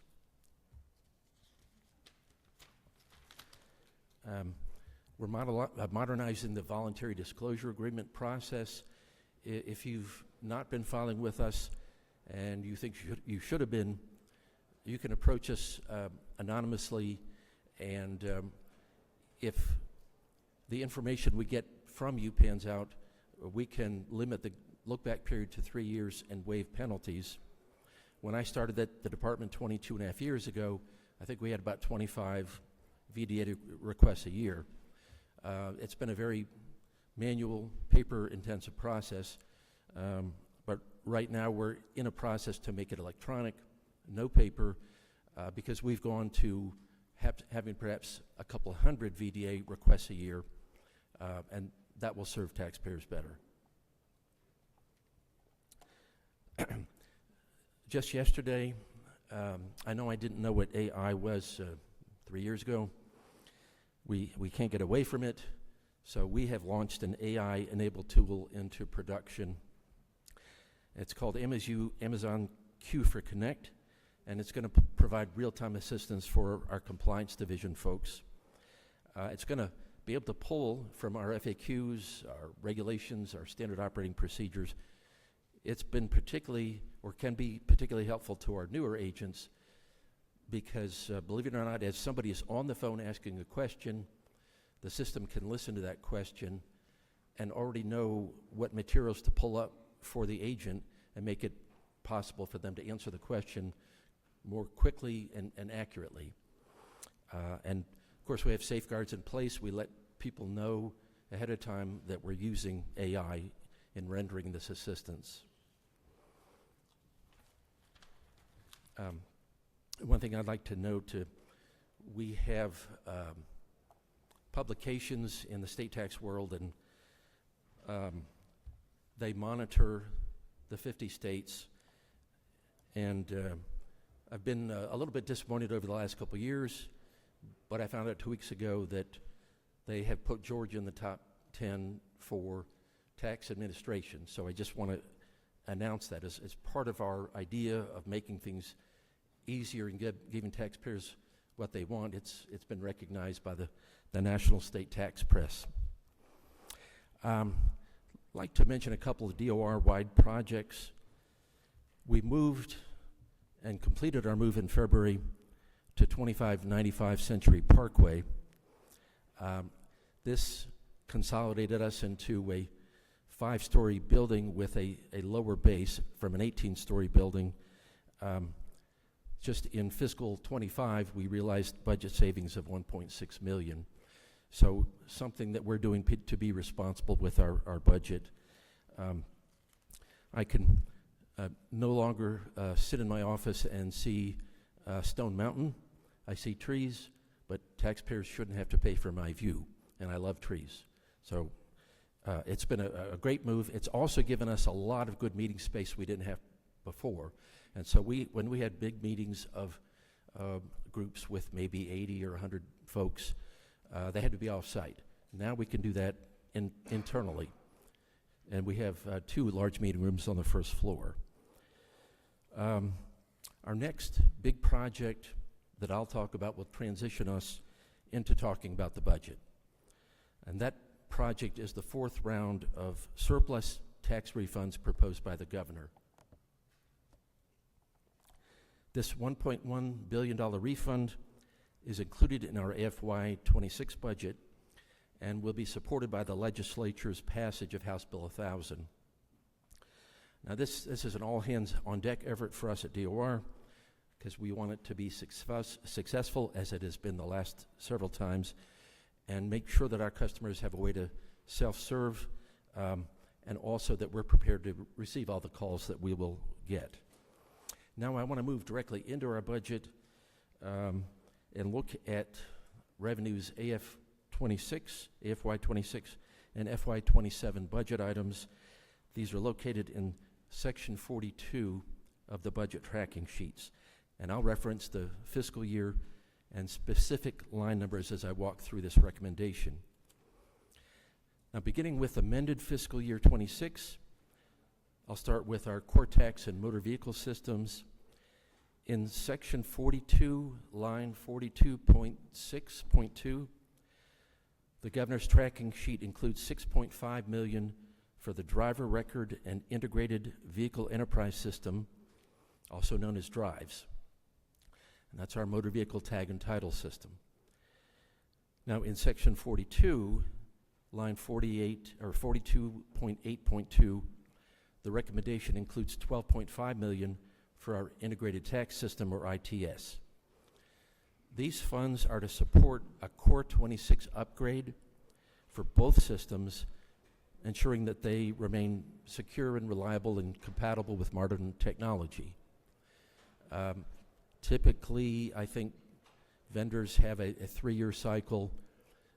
The last version we put into effect was called version 12, and that was in 2022.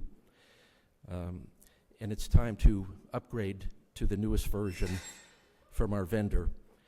It's going to modernize the underlying system architecture and programming language. We're going to go from something called VB.NET to C#. It's going to strengthen our cybersecurity protections for sensitive taxpayer and driver data. It's been described to me, we have, of course, a lot of sensitive taxpayer data. It'll be in the vault. There'll be an encryption level at which our systems operate on the data. If somebody breaches us and gets data, they're going to get the encrypted data, which will be of no use to them. So a very significant cybersecurity upgrade. It'll also expand some of our online self-service tools, and improve our reporting and analytics capabilities, also allowing taxpayers to complete more transactions online.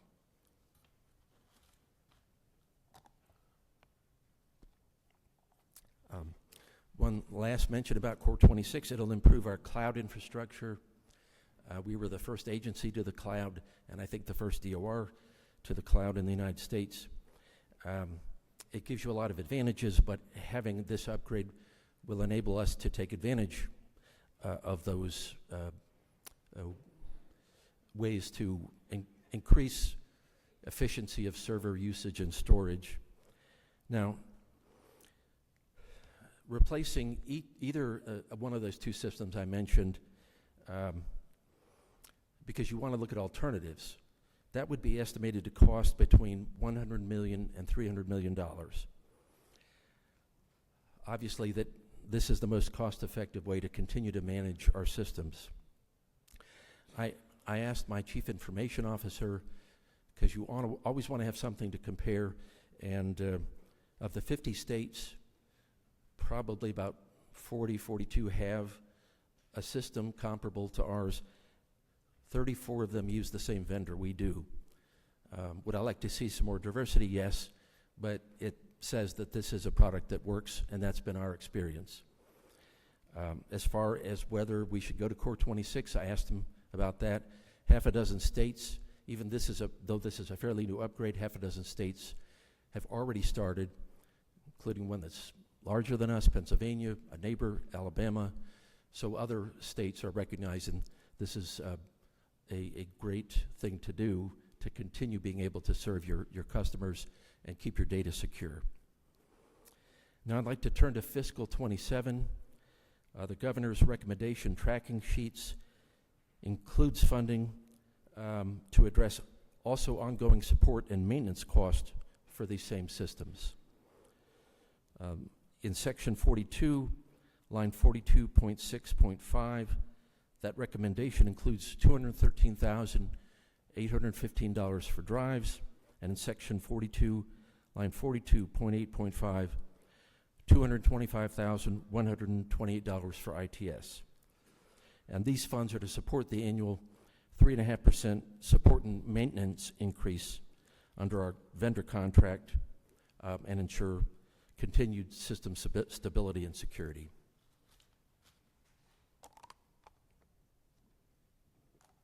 Still within fiscal 27, section 42, line 3400, the recommendation includes $102,546 to address increased postage costs associated with the production and mailing of motor vehicle tags, decals, registration cards, and temporary operating permits. GCI, Georgia Correctional Industries, has served as our primary supplier of these materials since 2015. Each year they submit documentation requesting adjustments relating to postage and the producer price index. For fiscal year 27, funding reflected in this item addresses postage costs only. If funding for a PPI adjustment is not provided, the department would need to address that issue separately through discussions with GCI. Throughout our budget, you'll also see other adjustments that are reflected in the budgets of other state agencies, such as adjustments to billing for Georgia at Work. I would really like to highlight and offer my full support for the $2,000 supplement for state employees and the enhanced retirement benefit for post-certified law enforcement. These raises provided by the governor and the General Assembly over the last several years have been well received by our employees and have been extremely beneficial for retention of our workforce.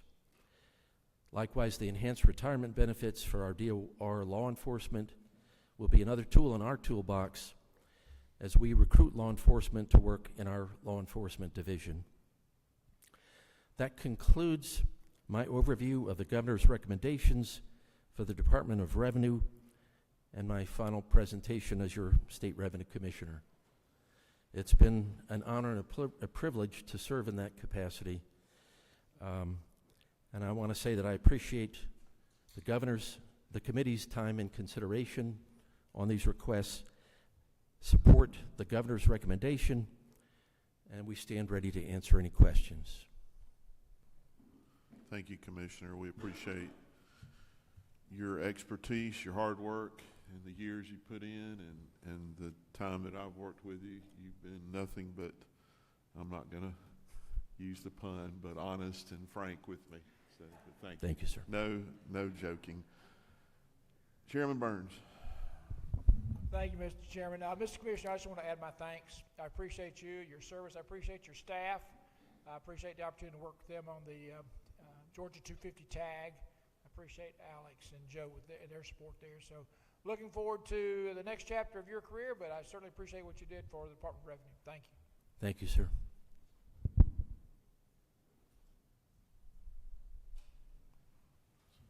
Representative Stinson, is that you? Thank you, Mr. Chairman. And thank you, Mr. O'Connell and your team. They do a really great job, especially Austin. I can call him anytime, so I thank you. But I have helped a few constituents with the unclaimed properties. Yes.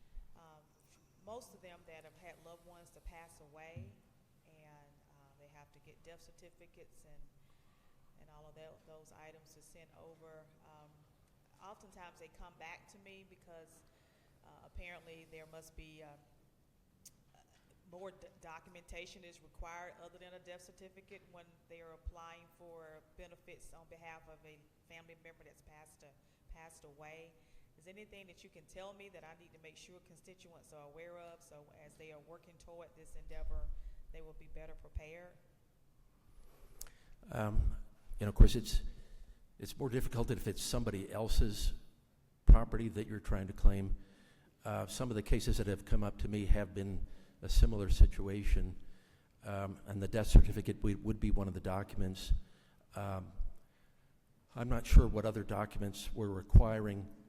I know there was a document when I looked into some things, and I'll just tell you what it was. It was a funeral bill that we wanted, and we told our folks, that's not something that we need to have to identify the person who should get these benefits or this property.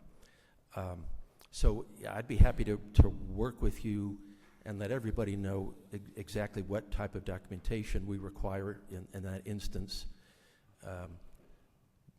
because it shouldn't be a mystery, and I'm sorry that your constituents have had difficulty with that. Chairman Chokus. Thank you, Mr. Chairman. Commissioner, I'm Mike Chokus from Americus, Georgia, and I just want to give a great shout out to one of your staff members, Jason Larkins. I've called him Amen. at all hours of the day, and his responses have been immediate and very, very satisfactory, so I just wanted to give him a shout out. Thank you. Thank you, sir. Jason Larkins is, in fact, the most popular person at the department. He listens and he gets things done. We Yes, appreciate it. Representative Washburn. Thank you, Mr. Chairman. Commissioner, I want to join the chorus of shout-outs to your employees. I believe you have Robert Worrell, is it? And he helped us a great deal. One of my constituents had a very difficult problem with a truck top. It was very complex, and I was sent to him, and he just responded beautifully, and I got a wonderful text from my constituent praising him for what he did. So just wanted to comment on that, and also to thank you. You've always been kind and helped me anytime I've ever asked you. You've served so well, and I wish you the best in the future. Thank you, Commissioner. Thank you, and your sir. staff. Well, Commissioner, thank you. You've been a statesman. You have been truly just a steady hand, and your advice was something we knew we could trust at all times. I've enjoyed parsing out withholdings versus any other type of legal matter with you, and look forward to reading your decisions in the coming years. Thank you for what you've done for our state. Thank you for the steady hand that you've been. And David, no big shoes here, buddy. I mean, you just heard every single legislator praise him, so I mean, we look forward to seeing you at the subcommittee hearings in a couple of days. But welcome as well, and we know you'll do a great job. Thank you, Mr. Chairman.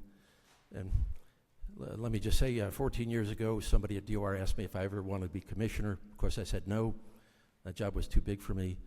But these have been the 3 most rewarding years of my career. So thank you very much. Appreciate it. Thank you. Thank you. Oh. He's been extremely competent.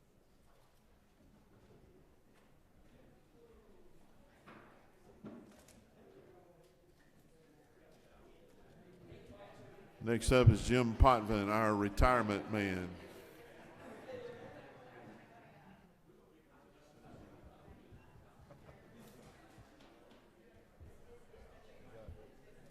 He's competent too.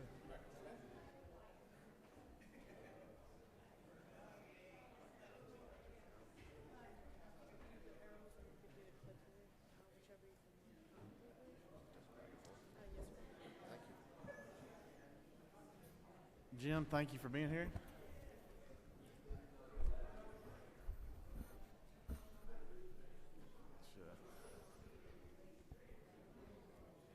Looks like it's cleared out really well. If you'll go ahead and get started, we'll stay on time. Thanks for being here this afternoon.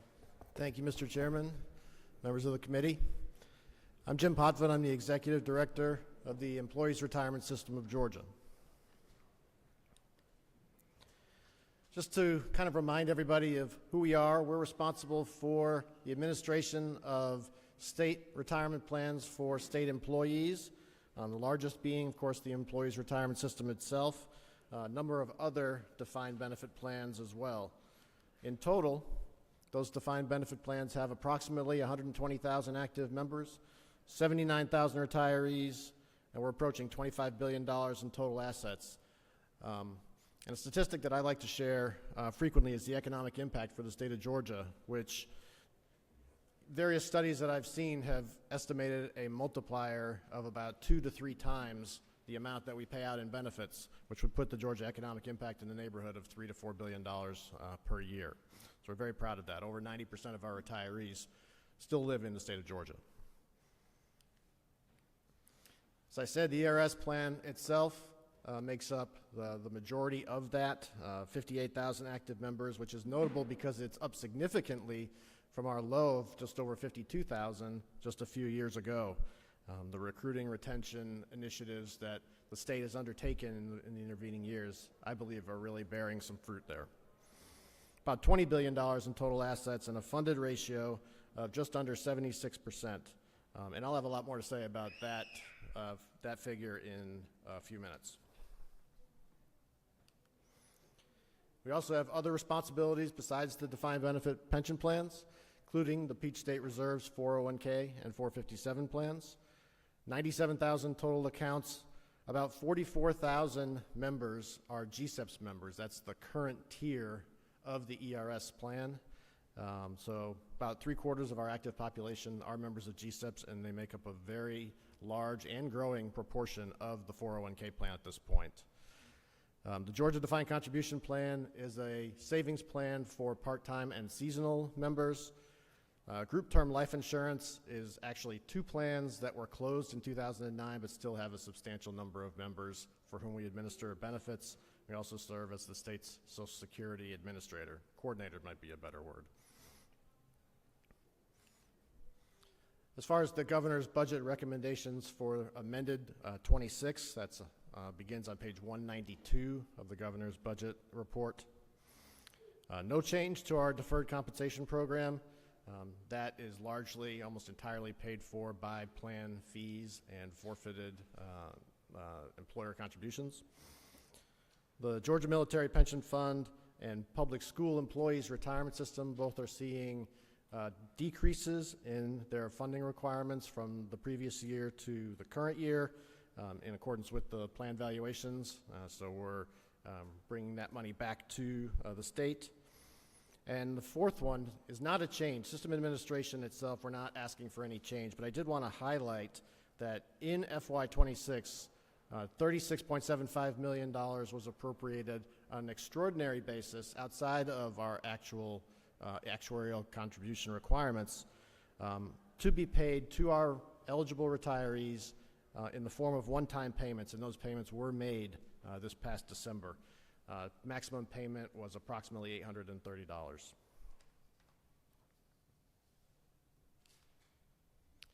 For fiscal year 27, again, in deferred compensation program, there's no change to the budget request.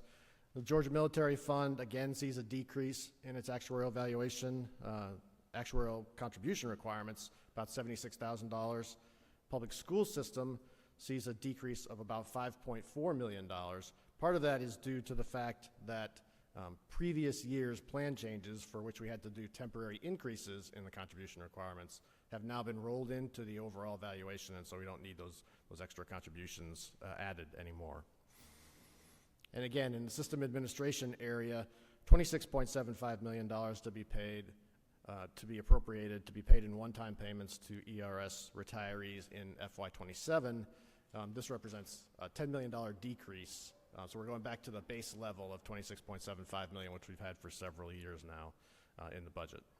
And I also want to highlight the governor's recommendation under the GSEPS tier in the 401k plan for state law enforcement officers, a budget item of about $5.2 million, which will support an enhanced 401k match. You may recall a few years ago, we created an enhanced match for all state employees, including law enforcement officers, which resulted in the possibility of an employer match of up to 9% of pay. This newly enhanced match for state law enforcement officers alone will improve that enhancement up to 15% of pay. So the remaining population will stay at the level that we established a few years ago.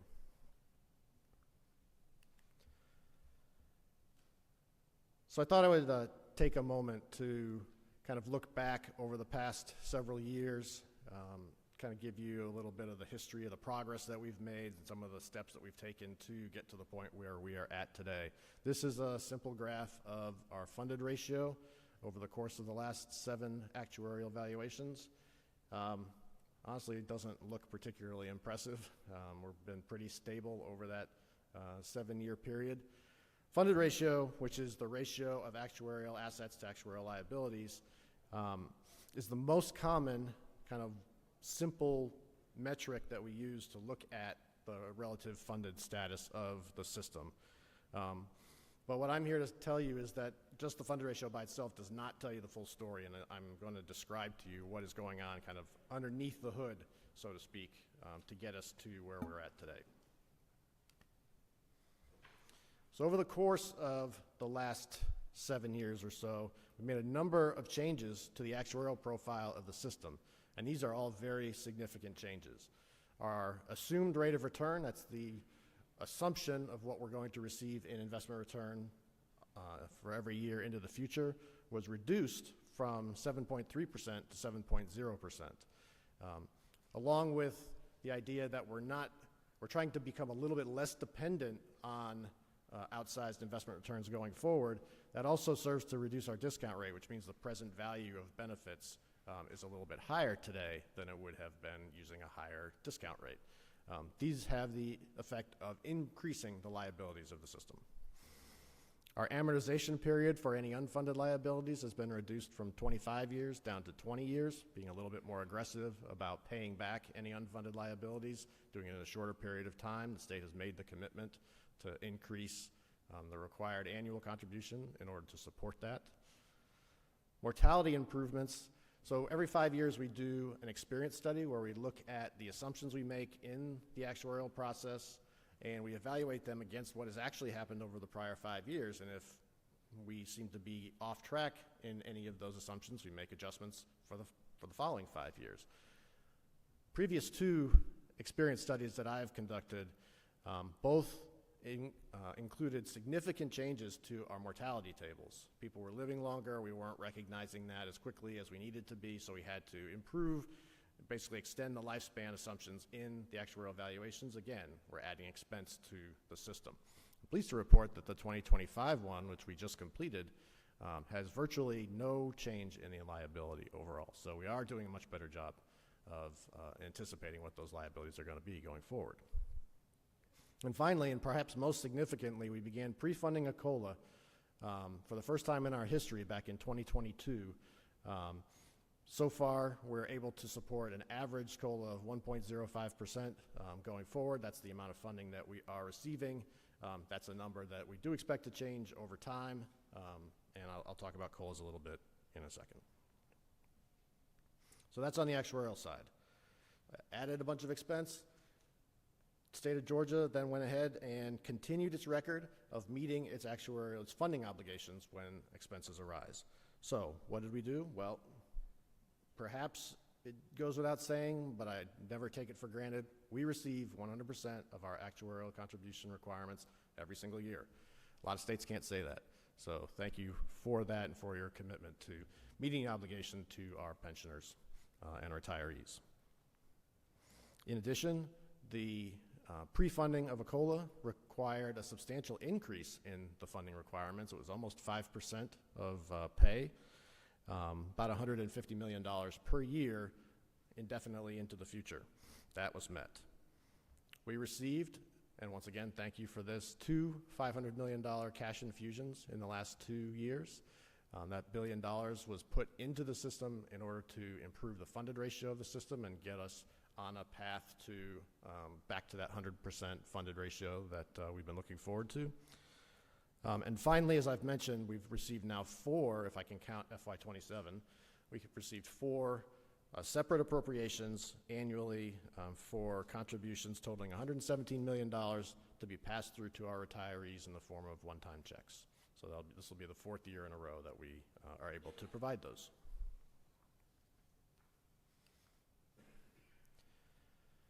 And we've also had, so to speak, the wind at our backs a little bit. The investment environment over the course of the 7-year period has generally been quite good. The numbers here mask some volatility. Obviously, there's the one outlier, FY22. But other than that, even within the years, there's some volatility there that doesn't really show up in these numbers. But what we're booking in terms of final results for each year has been very strong, particularly in 4 out of the last 5 years. A 7-year average of 9.6% suggests that our assumption of 7.0% is well within reason. This is where I make my obligatory caution statement, where I say, look, it's great that we have these. I'd much rather book them and be prepared for a possible regression or downturn than the other way around, where we've already had the downturn and we're kind of hoping for a turnaround. So I'm happy with where we are.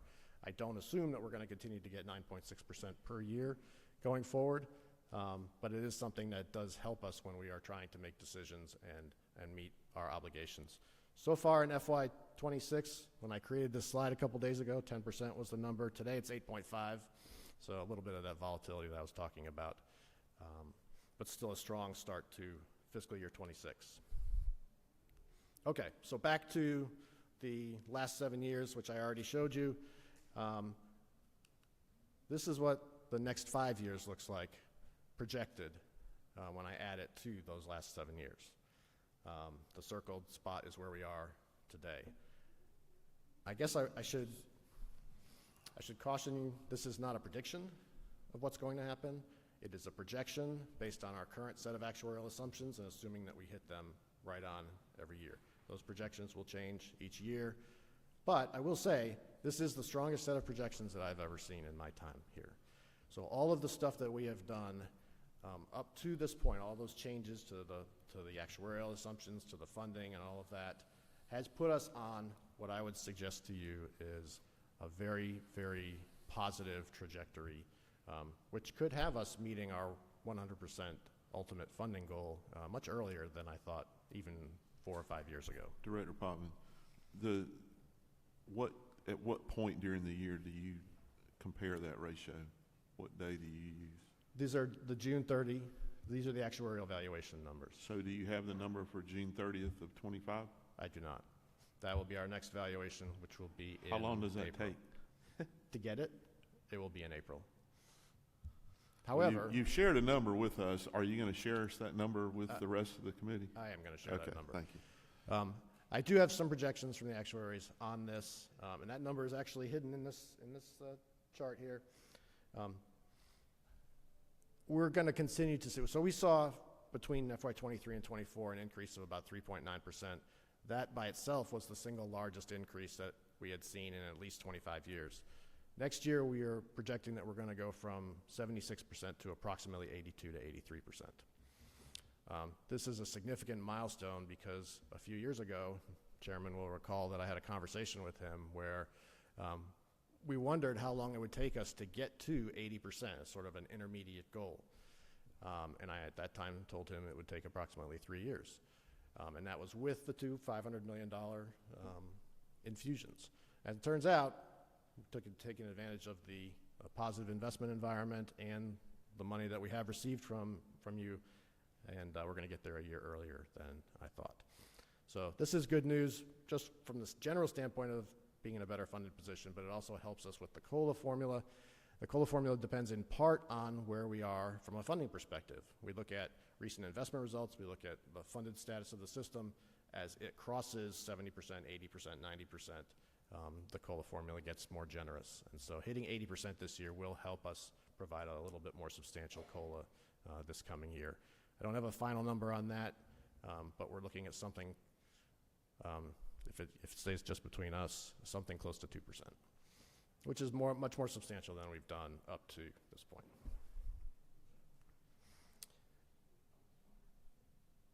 And just on the outlier years here, we're looking at 100%, potentially as early as 2030, if all goes according to the projections.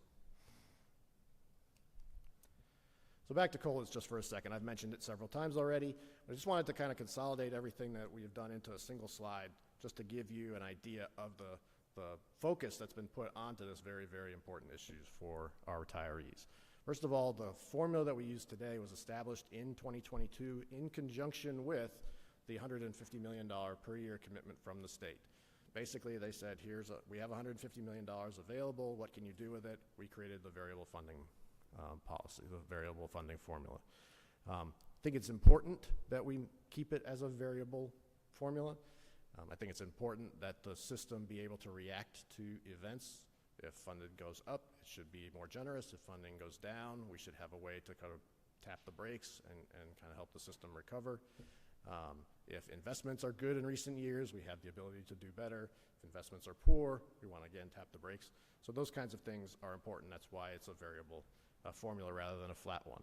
$150 million funded an average 1.05% COLA for indefinitely. I will say that experience study that we just completed, because our funded position today is better than it was in 2022, the same formula actually can now be expected to produce a 1.15% annual COLA. Incremental step, without a doubt. But at least it's a step in the right direction, and it positions us to take further steps, hopefully sooner rather than later. Again, the 4 annual contributions to fund one-time payments to COLA-eligible retirees. That's sort of the second leg of this process. And then the third leg, again, is the two $500 million contributions to increase the funded ratio, which hopefully will lead to a sustained level of higher COLA payments. Now, it's all on the defined benefit side. As I said, ERS currently is in Tier 3 of its existence, what we call the GSEPS tier. It was established in 1/1/2009 as a so-called hybrid plan. It's really just 2 plans, a smaller pension benefit than it used to be, and this 401k with a match. The match, when implemented, provided a maximum match of 3% of pay. We increased the default employee contribution rate, which was 1% at inception. In 2014, we made it 5%, which led to significant improvement in savings rates. Folks tend to stay where the defaults are, so we wanted to put them in a position where, at least to start with, they were going to be able to receive the maximum match available to them under the plan. What they did from there was up to them. Fortunately, many of them decided to stay at the level that we defaulted them in. And then, as I said before, effective in July of 2022, the 401k match was significantly enhanced to be dependent not just on the amount of savings that the person has, whether they save 1%, 5%, 10% of pay, but also their service. So anybody who has more than 5 years of service can be eligible for an enhancement to their 401k match as long as they continue to save the 5%, and that enhanced match could be up to 9% of pay. And again, this This structure is the model for the law enforcement 401k improvements in the governor's budget recommendation, but in that case, it's a maximum match of 15%. Just a few charts to sort of close this out and give you an idea of how we've been doing, what our experience has been. Participation is just how many people are saving more than 0%, right? So in 2018, we were at about 88.5%. Today, and for the last really 4 years or so, we've been hovering right around 95%. Very proud of that number. That's considered, in the industry, a good number. I do not take for granted the fact that that means that 5% of our population is not saving. And so they're not getting the benefit of this match on any level, never mind the enhancement. So we do reach out to them. We do have annual kind of campaigns to try to get some of them to save, but there will always be a certain number of them that just, for whatever reason, don't feel the need to do it. Average contribution rate, again, this started climbing in 2014 when we changed the default rate. By 2018, we were around 4.4% average member contribution rate. Today, it's more like 5.8%, and it's still ticking upward. We've sort of hit a plateau, but it is still ticking upward every year due to our education initiatives. And then here's what happened when we enhanced the match in 2022. When the maximum match was 3%, the average could not be more than 3%. So you can see we were in the low to mid twos in the years leading up to 2022. Once we added it, the enhancement, it became a dollar for dollar up to 5%, and then the enhancement above that. So our average employer contribution to the 401k plan went from 2.3% to about 5.1%. The average account balance, I don't have that table here, but the average account balance increased from $8,500 to $30,300 just in that 7-year period. So we're getting roughly 20% per year increases on average in our account balances. So the total that is going into the accounts every year, whether it be employee contributions or employer contributions, has increased from 6.7% to 10.9% during this period. So 4% more per year with compounding, that's going to make a real difference in the outcomes for many, many of our retirees. So we're very proud of this. Incidentally, I did pull some numbers at the last minute on the folks who are eligible for the enhancement above 5%. So it turns out that 37% of our GSEPS population is eligible for something higher than a 5% match, somewhere between 6 and 9%. Their average employee contribution is 6.5%, so it's higher than the 5.8% in the population as a whole. Their average employer contribution is just about 6% exactly, so their total going into the plan is actually 12.5%. So in the early years, it's already evident that that enhancement is beginning to work as if we designed it, and we should have longer-term positive outcomes for that population. And by the way, their average account balance is almost $60,000. Part of that's due to the fact they've got longer service, but part of it is also due to the early stages of the enhancement. So I will stop there, and I'll be happy to take any questions. Oh, you have one. Go ahead, Chairman. Director Jim, great to have you here, and enjoyed working with you over the years. I particularly enjoyed working with you on that 9% that we did a few years back, and glad to see that it's actually working. I hate that the governor's going to one-up my bill by going to a higher percent, but at least he said he's using the same structure. You're blazing the trail. This is, I guess this question back on the previous plan. I didn't see any chart, and this is a little bit morbid, but eventually that plan is going to go to zero. The new plan? The old plan. Yes, that's correct. So it's going to trail off because the new employees are on the plan and other people. Is there any, do you have any kind of a chart that would show how that fund, I mean, eventually should keep dropping, I guess is what I'm saying. You don't have any data on that, do you? I don't have a lot on that specifically, and the reason is that's a long ways away, to be perfectly honest. The number of retirees that are coming out of the new and old plan out of the total population is still like 98, 99%. So we have very few GSEPS retirees yet. And so the tail on this, well, let me put it to you this way. remember the first tier, the old plan, right? We closed that tier in 1982. There are still 7 state employees who are old plan members. Okay. It's going to be a while before we lose all of our new plan folks as well. All right. Well, again, thanks for your work, and as we said before, if everyone will do the 9% match, they'll retire as millionaires, and I hope they do that. That's right. Chairman Carpenter. Just had a thought the other day when we were listening to GDOT talk about the private-public partnerships on Peach Pass lanes. Has there ever been any thought about doing some of that type of stuff with the state so we would actually be paying the return to ourselves, if that makes sense? I do understand. Honestly, our asset allocation for our systems is very, I don't want to call it vanilla, but it's very, very simple compared to a lot of other states. We're pretty much a stocks and bonds shop. About 60%, 65% in stocks, depending on, in public equities, I should say. Maybe 30%, maybe a little bit less in bonds. We do have a small allocation to what we call alternative investments, but that's pretty limited in scope. We do private equity and not much else. So whether there's been any serious thought, I can't say, but I don't think that there are any plans in the current year to do anything quite like that. Cool. Director Poppin, that's all the questions. Thank you, sir. Thank you, Mr. Chairman. Thank you, members.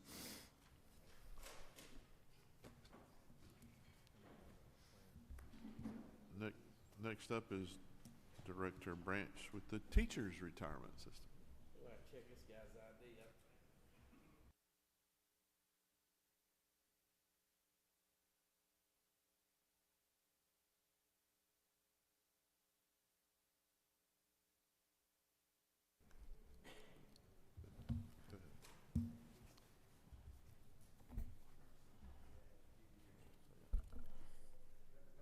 Welcome. Thank you for being here today, and the floor is yours. Thank you very much. Good afternoon, Chairman Hatchett, Chairman Tillery, members of the House and Senate Appropriations. It's my pleasure to be with you this afternoon and take the opportunity to talk a little bit about TRS as well as share our budget requests. To give a little background on TRS and Teacher Retirement System, we are governed by a 10-member Board of Trustees. Currently, we have 9 trustees. Mr. Tom Norwood stepped away in December after 18 years of service, and we want to thank Mr. Norwood for his outstanding service to the state of Georgia and Teacher Retirement System. There is a process currently underway by our Board of Trustees to fill that vacancy, and we feel like that's going well at this time. Currently, we do have 6 educators on our Board of Trustees, 2 active superintendents, 2 active teachers, a retired teacher, and a retired principal, along with, of course, several other outstanding leaders. I am coming on new as the executive director after serving on the board for approximately 8 years, filling the big shoes of Dr. Buster Evans, who served the Teacher Retirement System for nearly a decade and served on the board as well. And so while I may be new in the leadership position, our team that you see here has over 100 years of experience with Teachers Retirement System of Georgia, so we're in very good hands. A little overview of our system: founded in 1943, operational since 1945, paying out our first payment in March 7th, 1945, of $41.69. So benefits have come a long way over the years, celebrating 80 years of service to over 500,000 members. Currently, we have about 155,000 retirees and over 242,000 active members. Our plan design currently calls for years of credible service multiplied by 2% for each year, and then looks at the high average 2 years for the maximum benefit. It takes 10 years to vest in our system, and retirement eligibility happens after 30 years of service at any age, and 10 years of service at the age of 60. You can retire with 25 years of service with a penalty. We do pre-fund a COLA through employee contributions that's paid out at 1.5% each year in January and July. And as we are an IRS 401A administered plan, we do follow IRS guidelines as well as state law that currently has an anti-spiking provision when it relates to salaries.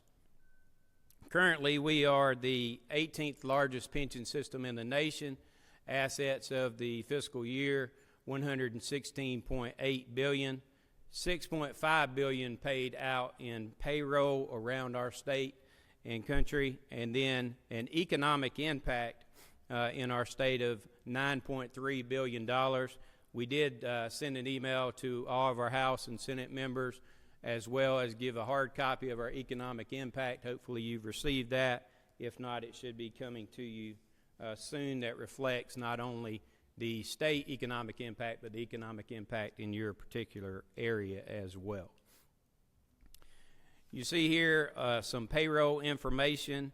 We do offer 6 various retirement options to our members. The Max plan continues to be the most popular option, with about 60% of our individuals choosing that, but we do have several options, and those are chosen at the individual level.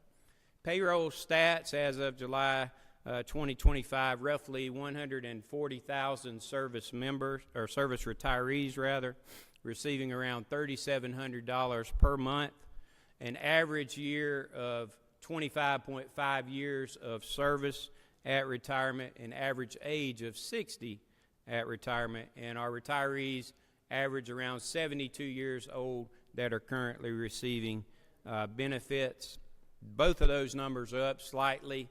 About 2 years ago, it was at 59 for retirement, and as you can see, we were 71 last year in the fiscal year for our average payment. We are pleased to see that over 99% of our retirees are receiving electronic payment, which we believe aids in helping us not have as much fraud and keep their money safe. We want to get that to 100%, and we are continuing to work in that direction.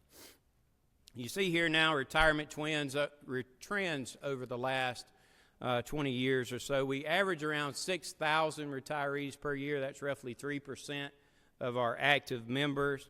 And you can see that as of the close of 2025 calendar year, we had about 2,200 retirees this year so far. That is on pace for us to continue to have around 6,000 retirees.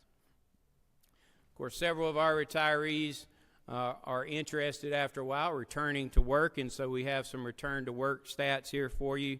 Last year we saw over 15,000 return to work in a part-time capacity primarily. Thus far this year we've seen around 13,000. We're pleased that we work with our employers and we can auto-approve those at a rate of over 80% in under about 10 minutes, making that good for our retirees returning to work and also our employers that they're assisting. Of course, since July 1st, 2022, House Bill 385 has allowed some of our retirees to return to work full-time in high-needs areas to assist in our educational settings. And you can see here that we've had roughly around 1,750 or 60 so do that since July 1st, 2022. This year, we've had around 430. Interestingly, House Bill 385 was recently audited, and the numbers came back that our retirees that are returning work on average have been retired 4.5 years when they do choose to return back to work. See here our current contribution rates. Employee is at 6%, employers at 21.9%. Of course, those funds then go into our investment pool, which helps pay for this lifelong benefit. You see the asset allocations for our current investments. Equities at 74%, fixed at 25%, and alternatives at 1%. You see the return on investment out to the side, positive equity market of 14.4% that really helped us with the 12.2% return that you see there. Historically, over the last 50 years, we've had a annualized return on our investment of over 9%, and 14 out of the last 15 years positive investment returns. Recent market trends over the last 3 years, we've had a combined 38.6 return on our investment. You see here that in FY 2024, 14.5%, that led the nation. And once again, at 12.2%, while we don't have the particular stats in front of us at this time, we are seeing that those are also going to be in the tops in the nation as well. 80% of our assets are managed in-house at one of the lowest costs comparable to plans nationally. You see next our funding ratio and employer contributions. Our employer rate has remained stable over the last several years, and we predict it to decline over the next 5, as well as our funding ratio to increase over the next 5 years. You see we're currently at 77.9%, headed to 79.7%. And then, as you can tell, we're headed to close to 90% as we reach 2030. A few sustainability changes that our board has taken over the last decade here, designed to conservatively manage our fund. Adopted a 30-year amortization schedule in 2014, looked at that again at 23 years in 2022. As been discussed earlier by our counterparts in ERS, we have also reduced the assumed rate of return from 7.5% to 7.25% in 2019, and then again to 6.9% in 2022. Recently conducted an experience study to look at our retirees, the trends, the salaries, to make sure that we are making the proper assumptions, and have had good feedback on that as well. To get to the meat of why we're here today, our budget requests are currently for $26,000. This is a $36,000 reduction from our recent request. That is due to a decline in the numbers of teachers who qualify for this particular benefit that's funded. This benefit is designed to provide retirees from local retirement systems a minimum allowance upon retirement. We currently have 2 individuals who remain under this plan. Both of those individuals are over the age of 90, and so we do respectfully request $26,000 in both the amended and the FY26. Finally, giving you a lot of stats as it relates to TRS. Thought I'd give you a fun and encouraging one. Over 11,000 of our retirees are over the age of 85. That's roughly 7% of our retired members. Take it one step further. In fact, we have 89 of our beneficiaries that are over the age of 100. So I like to say that retired educators are not only the happiest people I know, but perhaps the healthiest as well. So with that, I'd be happy to answer any questions that individuals may have.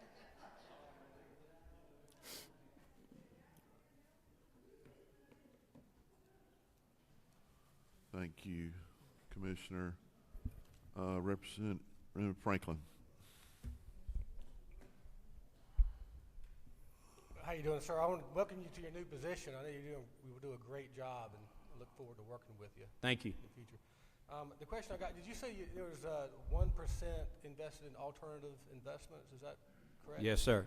Do you see any appetite to increase that at all, or do you predict that's going to stay at that level? We have taken some measured steps into that since we've been allocated an opportunity to do so. I think we're capped at 5%, so we're taking marginal steps within that, but it has grown every year with the opportunity. Okay, I think we increased it a little bit more than that, but I was just curious to see if you all were going to do Yes, sir. it. Thank you, sir. Chairman Hubstetler. Yeah, I think it's 10% on the ERS and 5% still on the teachers is what Yes, it sir. is. So the assets grew from 106 to 116 billion. And I noticed you had Buster sitting back here. You got a phone a friend There you go. available just in case. And you had, I think it said 77.9% funded.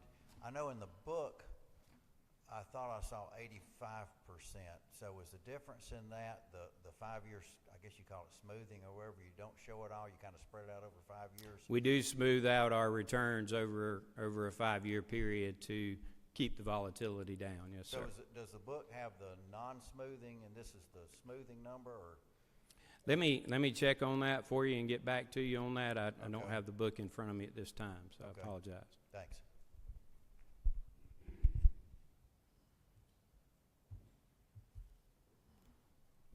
We're Commissioner, that's it. All the questions. Thank you. Thank you.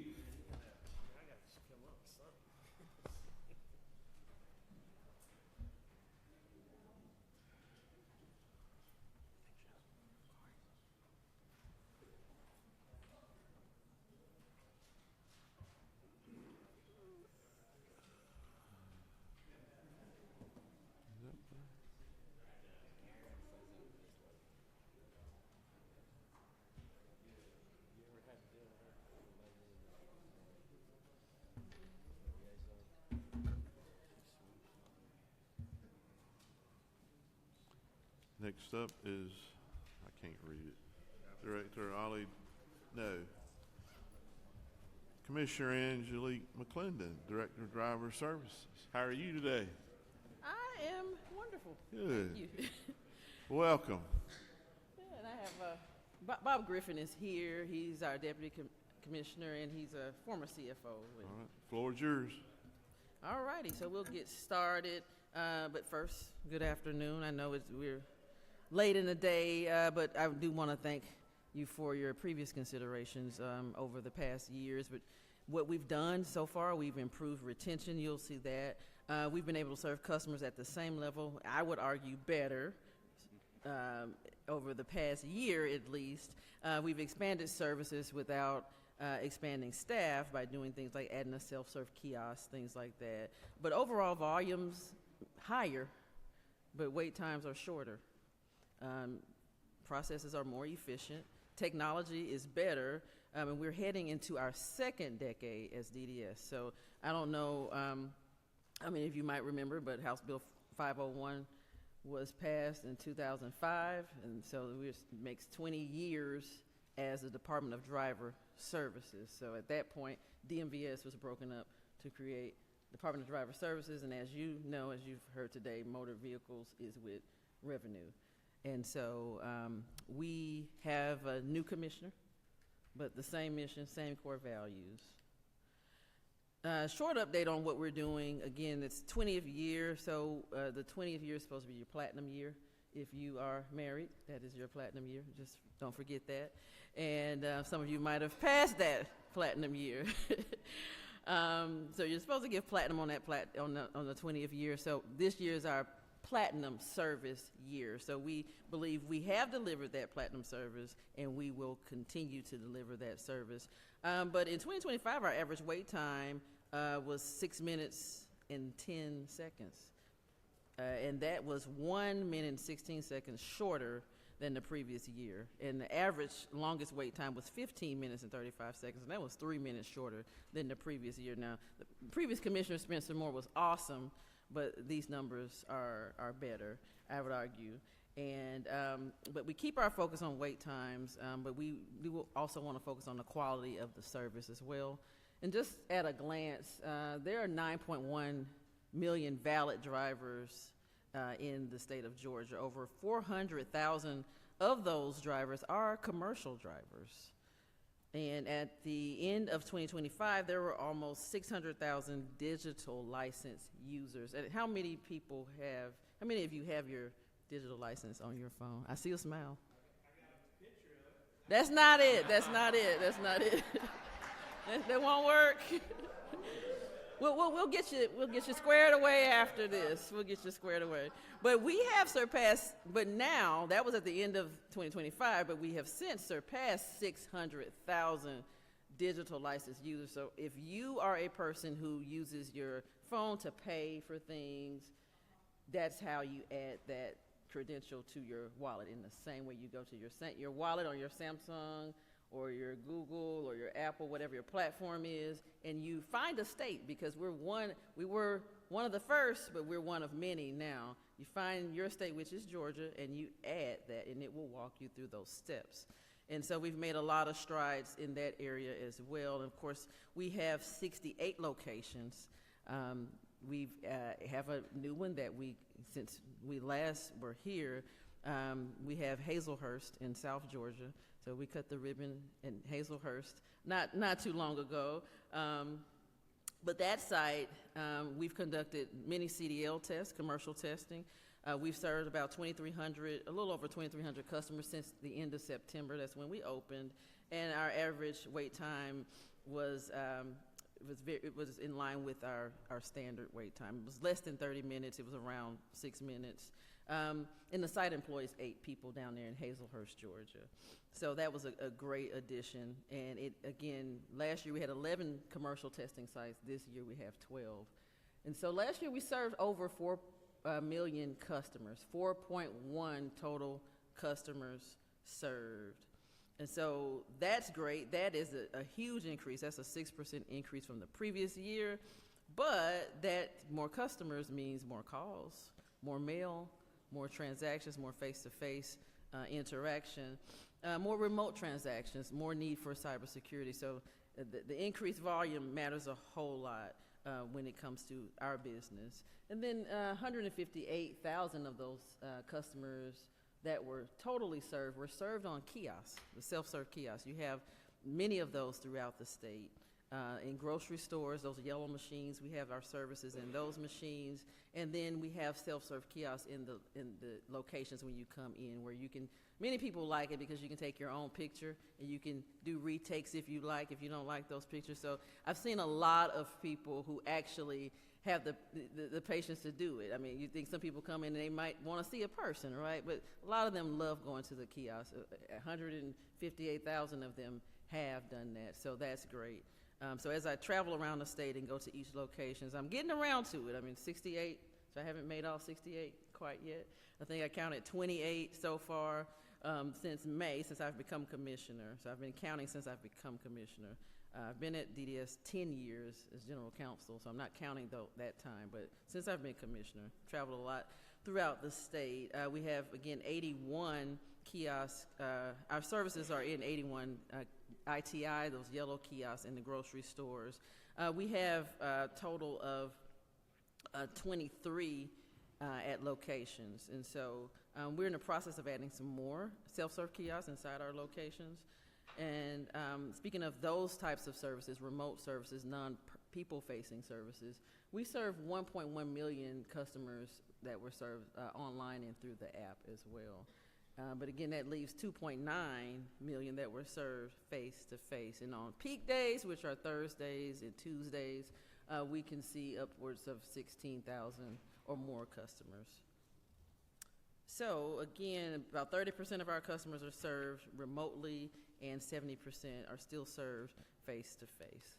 So, Commissioner, do you yes. have any idea the number of first-time license? You know, I don't know the number of first-time licensees. Yeah, I mean, that's an interesting number. Yeah, that would be good. And those are actually, you know, what we'll talk about throughout this presentation are the predictables, right? So we know who needs to renew.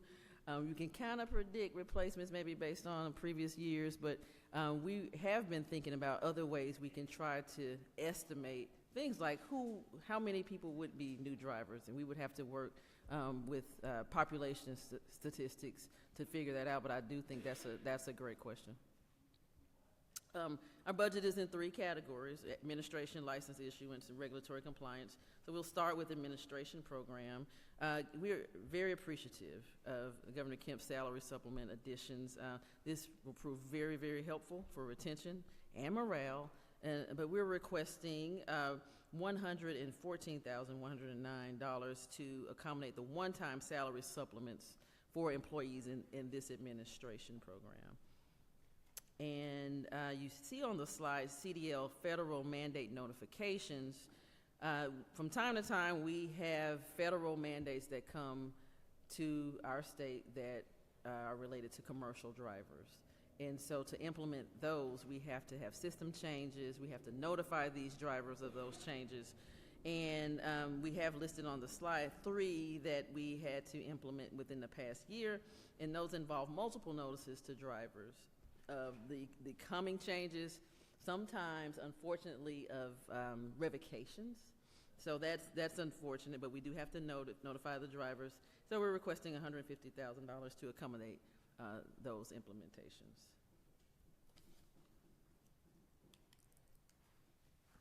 And to continue with the license issuance program, we're requesting $1.7 million, over $1.7 million, to accommodate the one-time salary supplements for the license issuance program. This is our largest group, so this is over 800 employees. We're requesting this amount, the $1.3 million, for increased card production. That's that increased volume that we talked about. As I mentioned earlier, it leads to more transactions and more work overall. You have more cards, more mail, more calls, more interaction, more system changes, and things like that that are needed when you have that extra volume. And so we had to issue about 250,000 extra cards. If you do the math from year to year, our increase from the previous year, that's around 250,000 as well. And this is the prediction that's based on expiration dates and actual cards that were issued. And again, these are the predictables, but as we just talked about, there are some other variables that are unpredictable. We talked about new drivers. There's also new to Georgia. That's hard to predict, and we've seen that increase. There's also mail costs that we don't control necessarily, that are part of the variables that impact our car production costs. And the third bullet you see there is for armed guard services. So our locations, again, we mentioned 68 different locations that we have throughout the state. They do not all have security or armed security. We would love it if they did, but they don't.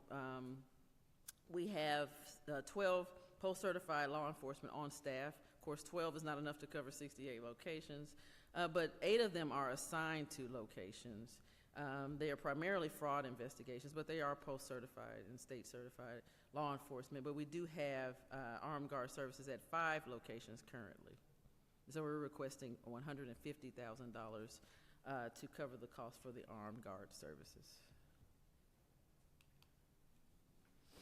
And just to mention, when we just talked about physical security with armed guard services, another thing we're doing that has not required additional resources is that we're using one of those post-certified law enforcement officers on staff who has 3 decades of law enforcement experience to do security assessments. So he's traveling to each location. He's making security assessments and creating reports so we can figure out what we can do to ensure the safety of our customers and our team members without coming back here necessarily for certain requests. But some requests we do make are based on the research that we've done from those security assessments, and we'll see that a little bit later in the presentation. So continuing with the license issuance program, leases have increased. So several locations, 9 to be exact, the lease amount has increased. So we're requesting $139,000 to accommodate for those increases for the leasing of those facilities throughout the state. And they're in different parts of the state. We are requesting $185,000 to continue compliance with GTA security and infrastructure, and that's just penetration testing and compliance testing for our back-end system. So we want to concentrate on cybersecurity as well as physical security. And then there's Drive's cloud migration support, $428,000 we are requesting for that, and that is to support the Drive system, which we have a joint project with, of course, as you can recall, with Department of Revenue, but this is for DDS system maintenance and mandatory upgrades that might come out of legislative changes. Continuing with the license issuance program, we are requesting $2.4 million to support personal services for decreased turnover. So our turnover has greatly increased, and that's great. We need retention. We need to retain team members for their knowledge, their service, and that's really how we can keep that good customer service, by people who are knowledgeable and are at that top level. But to retain them costs. They receive promotions, they receive standard increases because they have been there for a certain time, and so we're asking for $2.4 million to cover the costs of decreased turnover. And our smallest program is regulatory compliance, and we are asking for $27,000 to accommodate the one-time $2,000 salary supplement for the employees and the team members in our regulatory compliance program. So we'll move on to our bond request. Our bond request consists of funds for support of facilities and upgrades for the facilities, the security, safety, and the next gen project. So we need to replace time clocks and ticketing equipment. That's $1 million that we are requesting for that equipment. We are also requesting $1 million for facility safening and hardening initiatives. So that's a part of those security assessments that we've been doing, where we found that certain materials are resistant to weapons and that they are helpful to secure the counters and the other building material where our team members are during work hours. And then the CSE counter replacements, we're requesting $430,000 to replace older, worn counter materials. And some of these counters are over 20 years old. And for our FY27, a lot of these are the state required requests, but then you also see in these requests, you'll see the CDL federal mandate notifications. Of course, this is year after year that we have the commercial driver federal mandates that we have to comply with. And again, part of that compliance is to make system changes and notify those customers of those changes. The license issuance program for FY27, we have the same statewide requirements, the same state requirements that are in this request, but then we also have some requested services and for armed guard services, lease increases as well, and then the GTA security services and infrastructure are in this budget request as well. And also for the license issuance program, the personal services we just discussed, due to decreased turnover, obviously, we are requesting $2.3 million for personal services due to decreased turnover, and also we have received funds for SAVE, that is the non-citizen verification system that we've been using and utilizing since around 2010. So there are funds that are typically associated with SAVE, and so from time to time there might be some, I guess, federal waivers of those fees, but then also at any point in time those costs can be put back onto the agency, and they also can increase as well. So we are requesting the funds to make sure that we can maintain our personal services and be able to utilize SAVE if we have to pay again for using SAVE. The amended FY26 regulatory compliance program, the statewide required additions, which these are, the rec comp program requests are adjusted to reflect the benefit rates. So these are benefit rates that we, this slide reflects that. Do you have any questions other than the wonderful ones you've already asked? Commissioner McClendon, when did you become commissioner? May 1st.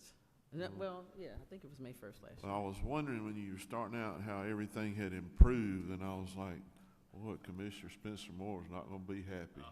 Oh, yes. But I thought he did a pretty good job. But He did an awesome job. You took it even better. He did an awesome job, and I calculated that's about May is about 70% of last year. You So know, I'll take credit for 70% of all of that. You know, he was from my hometown, so Yeah, I do. we I had do a know that. connection.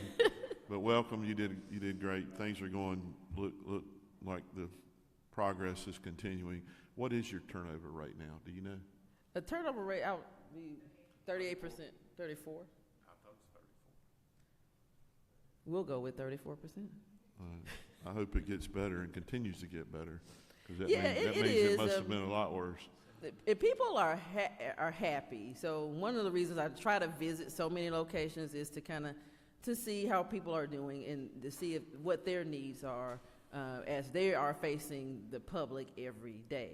So we can think we know what those are, but it's good to hear it from them themselves and actually observe what's going on, right? So I can observe that maybe this location needs another kiosk, instead of waiting on the team to have the nerve to say that, right? Because they have to get it all the way up to headquarters here in Conyers. So I'd rather go to them and see how things are going. And I feel like people in general are happy with what they do, and they take pride in what they do. I can tell that really from how they interact with the general public, that they really take pride in what they do. Good, because I don't know many businesses that could run with a 34% turnover rate. So I hope it continues to improve. Right. Chairman Carpenter. I couldn't let this go away unless Miss Leslie stands up, because she puts up with me all the time. I bother that poor lady. I must be the only person in the world that has license issues. Thank you so much for all your help. And if you haven't used a kiosk, I swear you're in and out in like 30 seconds. So it's a great addition. Appreciate you. Right. And our team members, and I will say that is a testament to the frontline team members, because they really had to buy into it and to be able to send the customers to the kiosk. And so it works just like self-checkout. So if you have something simple, go to the kiosk. If you want to take 5 pictures of yourself, go to the kiosk, because we're not going to take 5 pictures of you at the counter. And it took 6 for me. Casey probably broke the machine. Senator Sims. Thank you, Mr. Chairman. I just want to compliment the driver services in Americus, Georgia. I don't live there, but I didn't have my license. I didn't have my tag on my car. I was really going to jail, okay? No. But they didn't. When I went in, I said nothing about being a legislator, and they were awesome. I love it. And I told them afterwards that I appreciated the help that they provided me and how the customer service was just great. That's great. That's and I wonderful just to want to hear. give a shout out to those young folks and that were working well in Americus, Georgia.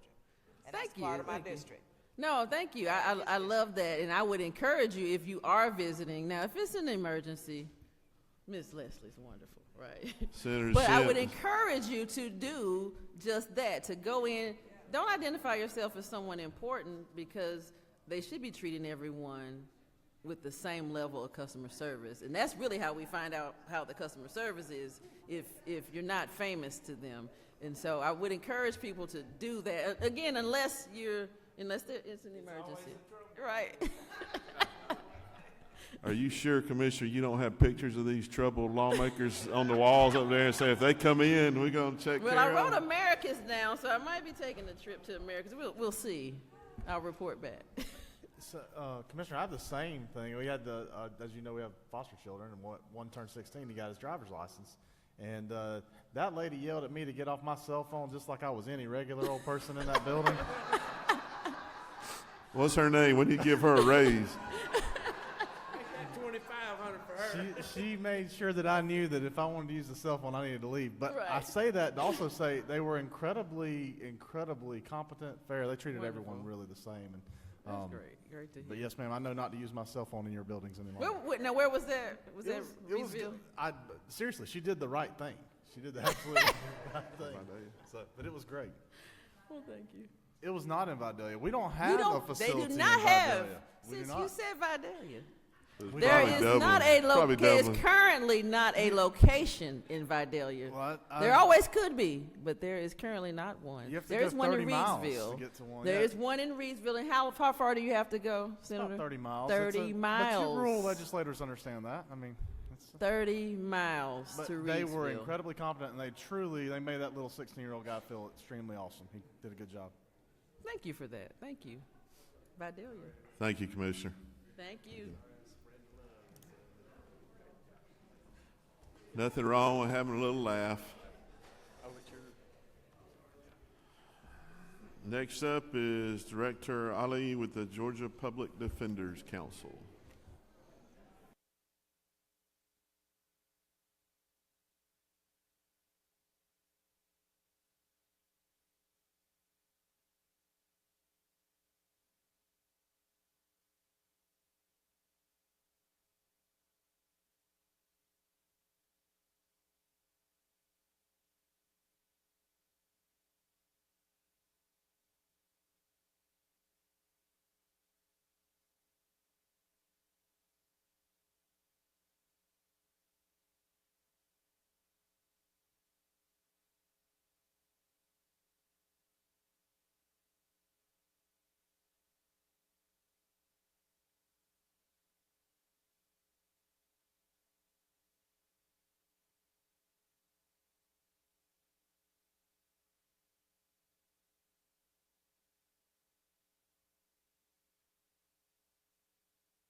All right.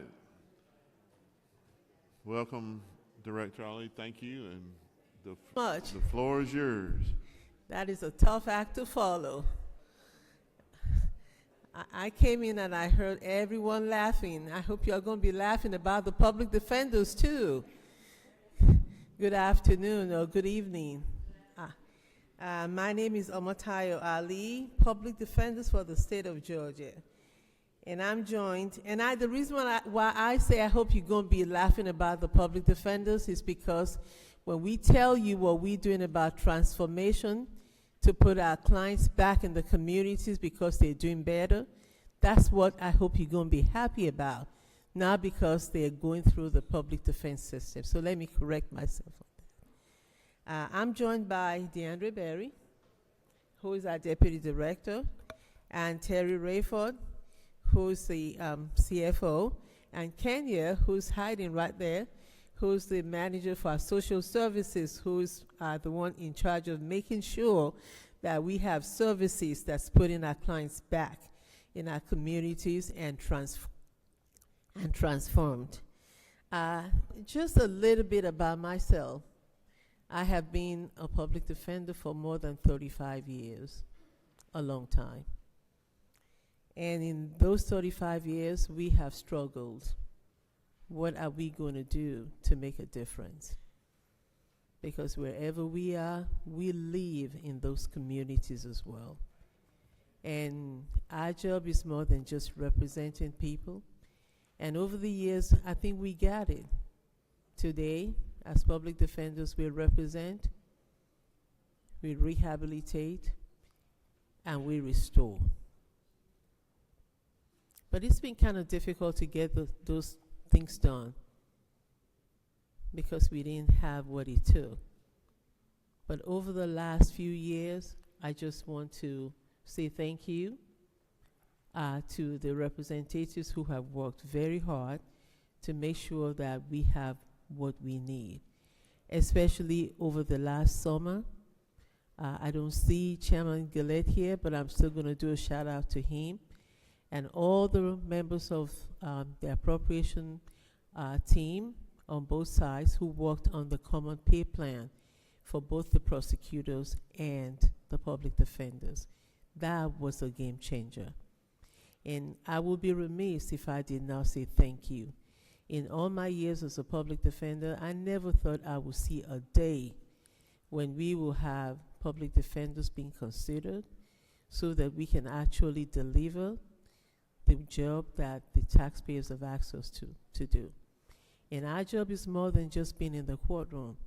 When we leave the courtroom, we should always say to ourselves, then what? The what is making sure that we close the revolving door. And that's what you all did for us over the summer. And Chairman Hatchett, Senator Tillery, and all the other members who are not here, thank you for spending that time during the summer. Ms. Bogus, Ms. Smith, I see you all here. We spent a lot of time during the summer when the session was not even on to put a common pay plan together. And somebody is probably saying, what does that mean? It means that we have a defined budget. It means that finally we can retain our employees. Finally, we can provide better services to our clients. And finally, we can it helps us to recruit in even difficult to staff places that we called, oh, Chairman Gillette is here. I just mentioned your name right before you came in. I was just talking about all your efforts during the summer, and I just said thank you. And I said the common pay plan that you worked on, I'm still saying thank you. I said thank you in July. I'm still saying thank you in January. Thank you so much for all your efforts. I'm grateful. And because of all your efforts and the efforts of your colleagues, we are able to recruit even in difficult to staff places that we call the legal deserts. We can stabilize our employee turnover. In the state, statutory attorneys right now, we only have 6%. It's never done before. And I credit that to your efforts. We can ensure that people who want to be public servants can actually do it. I remember when I first started as a public defender, I did have family support, but if I didn't know that I can shop in the Winn-Dixies and Piggly Wigglies of my neighborhood. I didn't know that I even made enough money to do that at that time. And the most important thing we can do now, we can raise the bar for effective, high-quality representation. We thank you. And the parity that you have enabled us to get, and I don't know if Representative Judge Gunter, I think I see you. Thank you so much. HB 1391, I will forever be grateful for that. It's unprecedented. It's never happened everywhere. It's happened in Georgia, and it's enabled us to recruit and retain. In the public defender's world, I never thought we would have that. Normally, I come here and I want to tell you all we have achieved over the last year. But today, I would be remiss if I did not just stop and just say thank you. I am full because even from last year, I'm still thinking as to how much we have been able to get. And so I just want to say thank you to all of you because today we can do that job that we have been called to do, to represent the least of these, but not just represent them in the courtroom, to step outside the courtroom so that Kenya can find them services in the community. And at any point in time when you see that we need services in your constituencies, give us a call. We will be there with services because that's what we're supposed to do. The return on your investment is going to be measurable because what we're going to do is that we will foster positive transformation for all our clients because our goal is to break the cycle of recidivism and return them as healthy and productive members of their communities. We will improve continuity of representation for clients, and there will be a system that better reflects the values of fairness, efficacy, and accountability.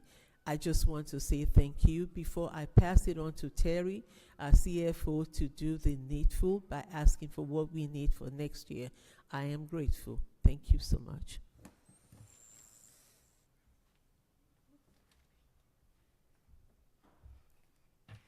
Thank you, Director Lee. Thank you, Chairman Tillery, Chairman Hatchett, and members of the General Assembly for the opportunity to present the Governor's recommended budget for Georgia Public Defenders. And we only have 2 programs, and the first one is Public Defender Council. It was added one-time salary supplement of $2,000. That comes at $135,000. For our second program, Public Defenders, of course, is the one-time salary supplement of $1.5 million.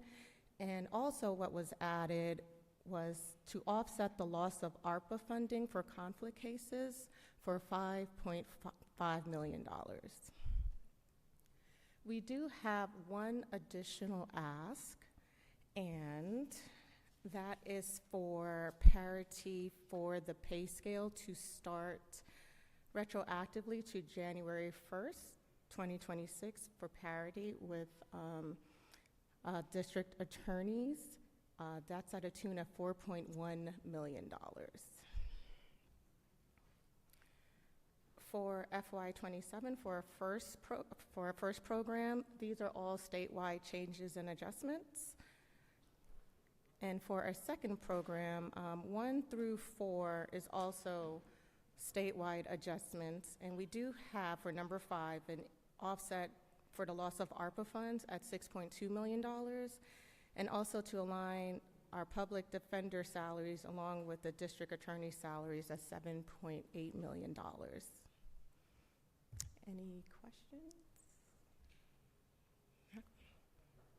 You got a couple of questions. I think they're going to come from Chairman Gullett. Gullett, I don't know if me and you will ask the same things. You want to go first? You got it.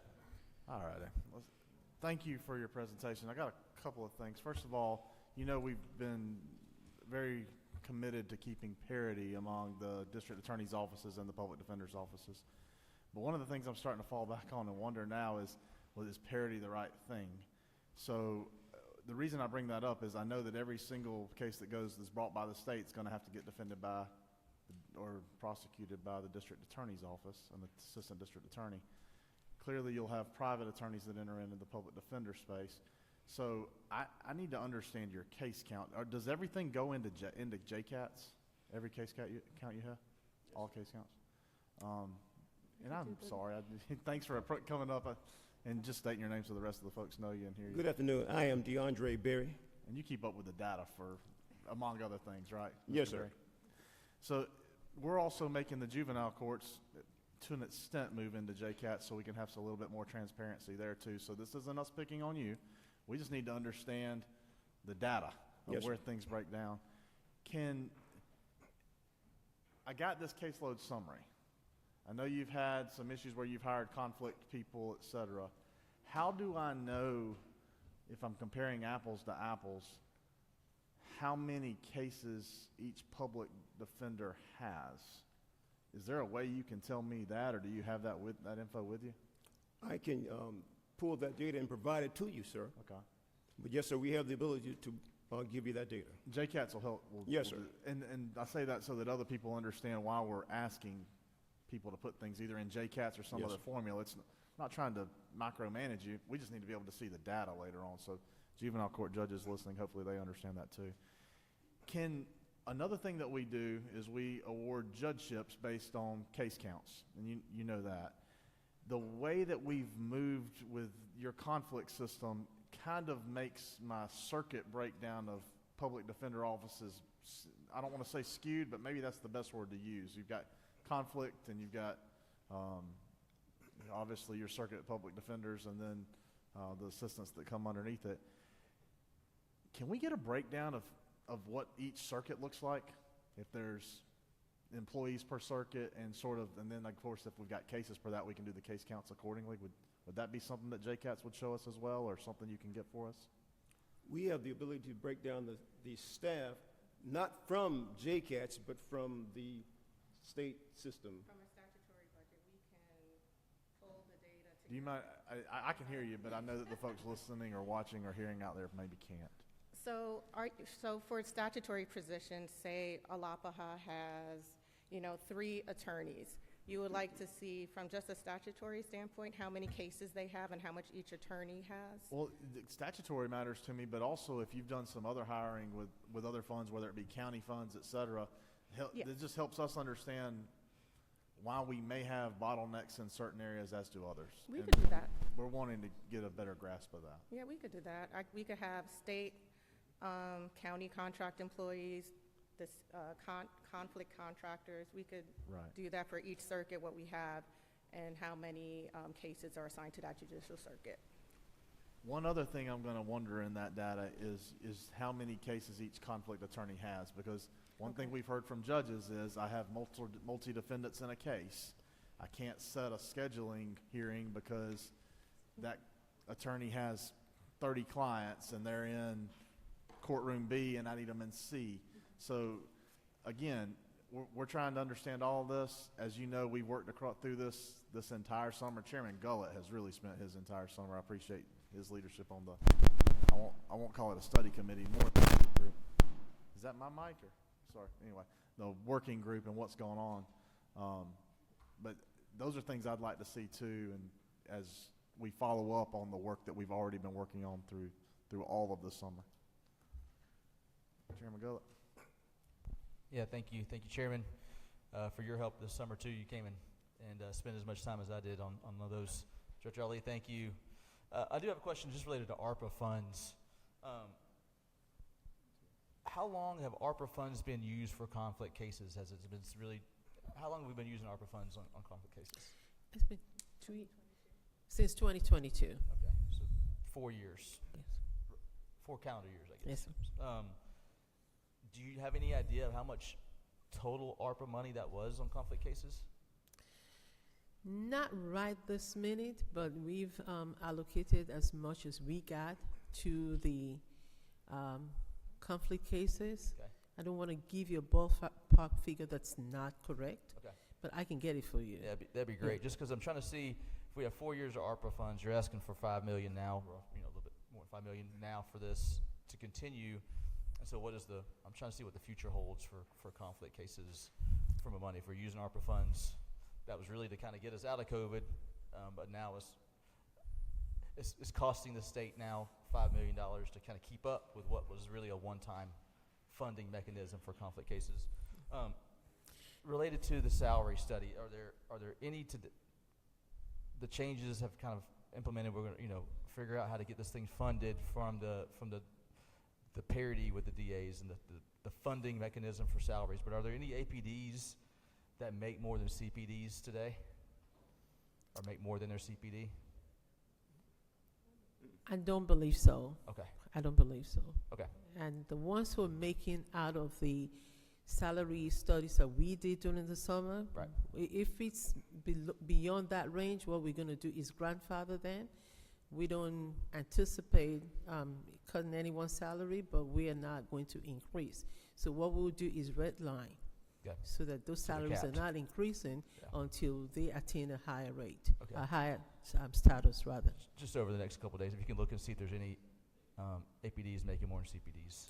We don't believe so, but if Okay, I go just back and I verify it, see yeah. that, I'll let you know. Okay, thank you. And to say something about the conflict cases, the reason why we have the conflict cases is not attributed to us is because of the indictment.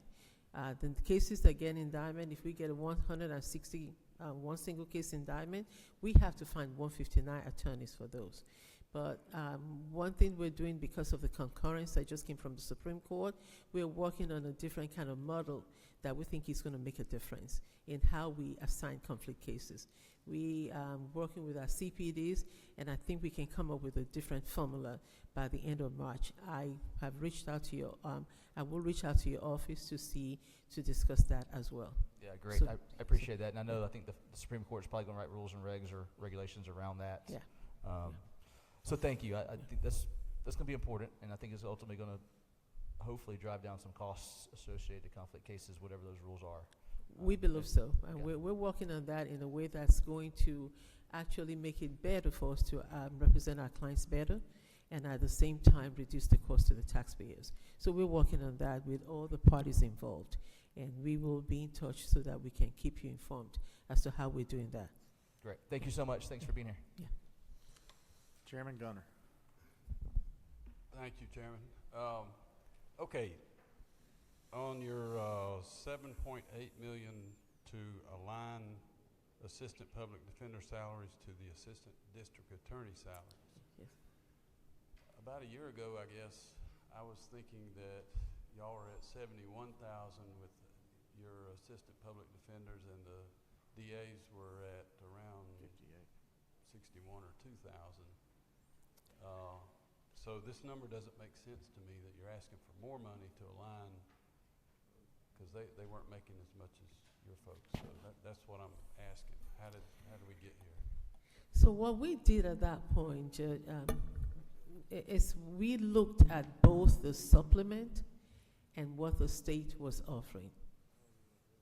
So we went to the state allocation as well as the supplement, if there was one, from the county. For the assistant For the assistant public defenders. Okay. So now we're doing what the prosecutors are doing, straight state salary.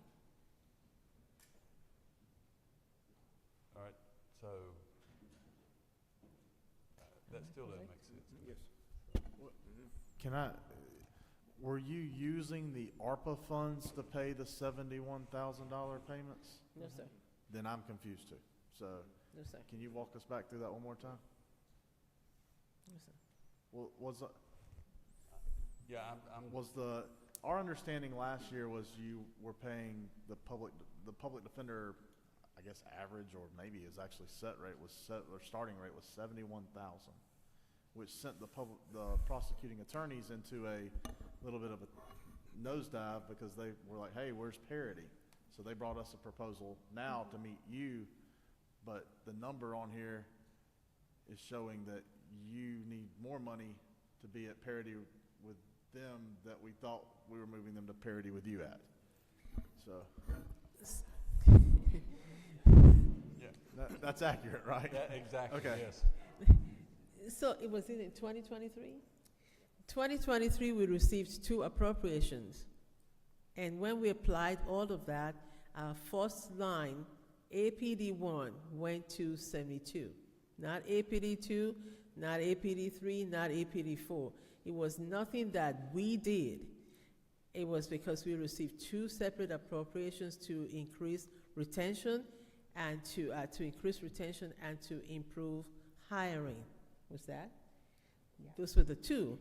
And so when we applied those 2 appropriations that we got, the salaries of APD ones went to $72,000 with the exception of 3 or 4 employees. We didn't do anything to cost that. We did not start the salaries. It was just what happened when we got those 2 appropriations. What were the numbers, Terry? It was, do you remember? Not offhand. Okay. It came to about $1 million, but we did use county funds and state funds to make sure that the employees were at 72. So there were only 4 employees who did not make it up to that 72 when we applied those 2 appropriations. But it was only APD 1. And now we're doing it for APD 1, 2, 3, 4. And we're happy to be joining the prosecutors in the pay plan with steps. So when you heard that we were paying more, we truly were not. It was just appropriations that brought this APD 1 up to 72, not the second, third, and fourth levels. And that was caused by those 2 appropriations that we got that particular year. But now we have the same common pay plan. We're going from APD 1, APD 2, APD 3, realizing that our APD 2 that was not affected by that increase, now everybody is going up. I hope I can explain it. Yeah, when you start, are you an APD 1 or an APD 4? We just did APD 1 at that time. No, if I was hired today, would I be an APD 1 or an APD 4? I'd be an APD 1, right? APD 1. So if they were at 71, you're saying your 2, 3s, and 4s were less? They went, well, some of them had gone up to that. They were not affected. So we had sought money to get everybody up, but we did not receive the money at that time. And so we'll go into it in subcommittee, I guess, to kind of get some more clarity. But Representative Chokas, did you have a question? Yes, thank you, Mr. Chairman.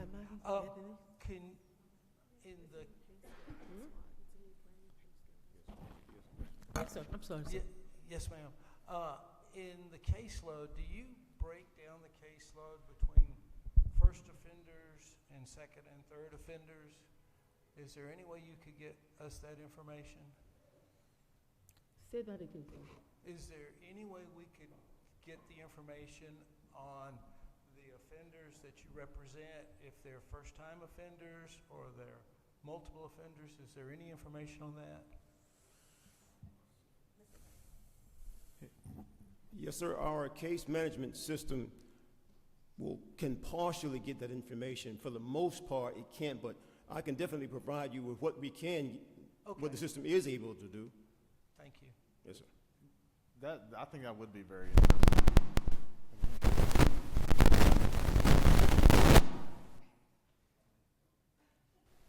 I think that would be very interesting. Just know how many times you're seeing repeat people. I think that's what Representative Chokas is asking. Okay, sir. And how often. Any other questions? Thanks. We look forward to following up with subcommittee to maybe understand better. Thank you for being here today. Yes, sir. And what I might be able to do is just send you some paperwork. Okay. Thank you, sir. You want to go ahead, Mr. Hatchett? Our next presenters will be the Prosecuting Attorney's Council.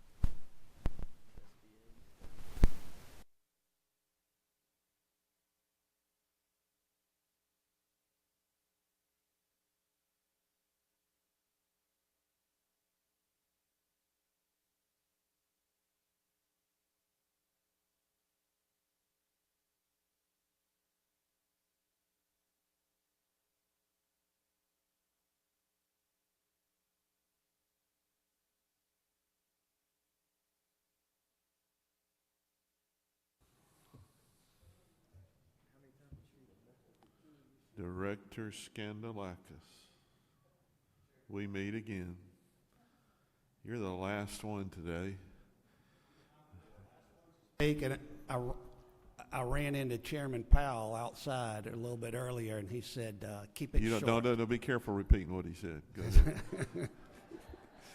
Well, it's a pleasure to be here, Chairman Hatchett. I appreciate it. Thank you, Chairman Hatchett, Chairman Tillery, Chairman Gullett, my good Greek colleague over there, Representative Chokas, Chairman Chokas.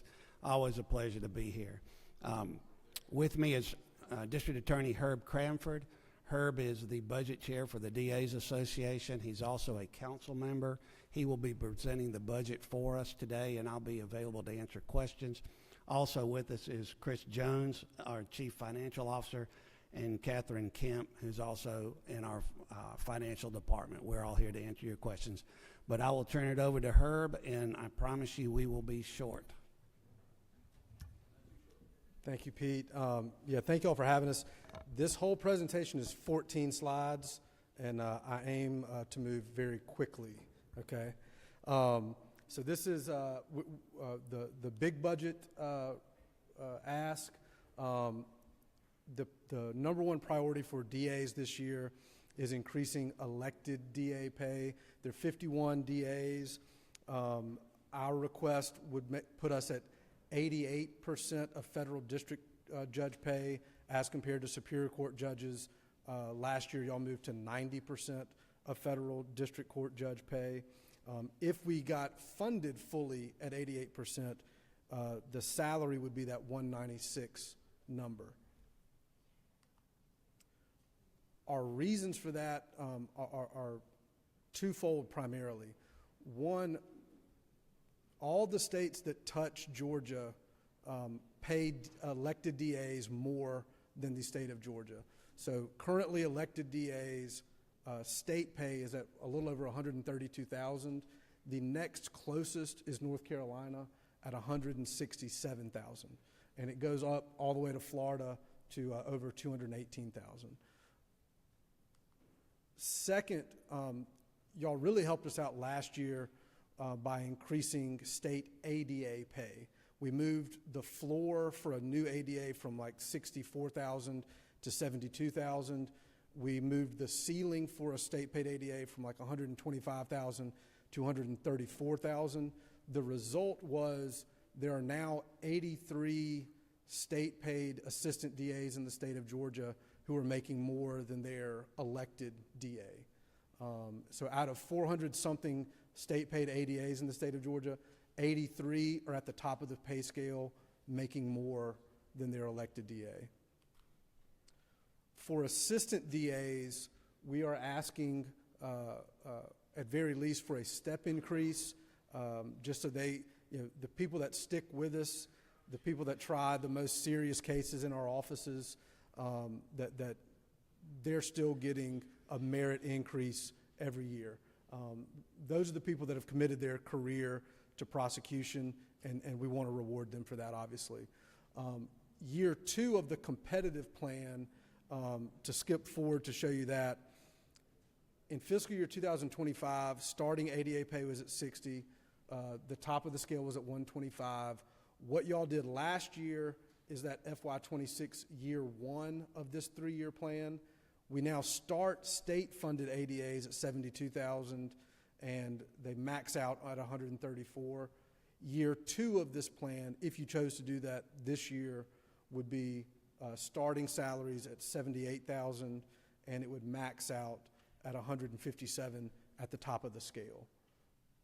So again, we're asking for 2 things for ADAs. There are 437 state-paid ADAs in the state of Georgia, a step increase, and if you're willing to also give us year 2 of that 3-year plan.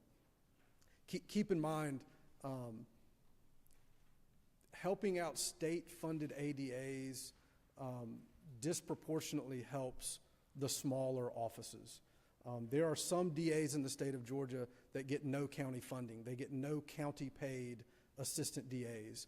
Their office is entirely dependent on what the state of Georgia will do for their offices. My office, I'm in Coweta County, LaGrange, Meriwether. I'm kind of in the middle. About half of my state-funded ADAs are funded by my counties. The other half are funded by the state of Georgia. But I think it's worth noting there are multiple offices that are very dependent on what the state of Georgia does.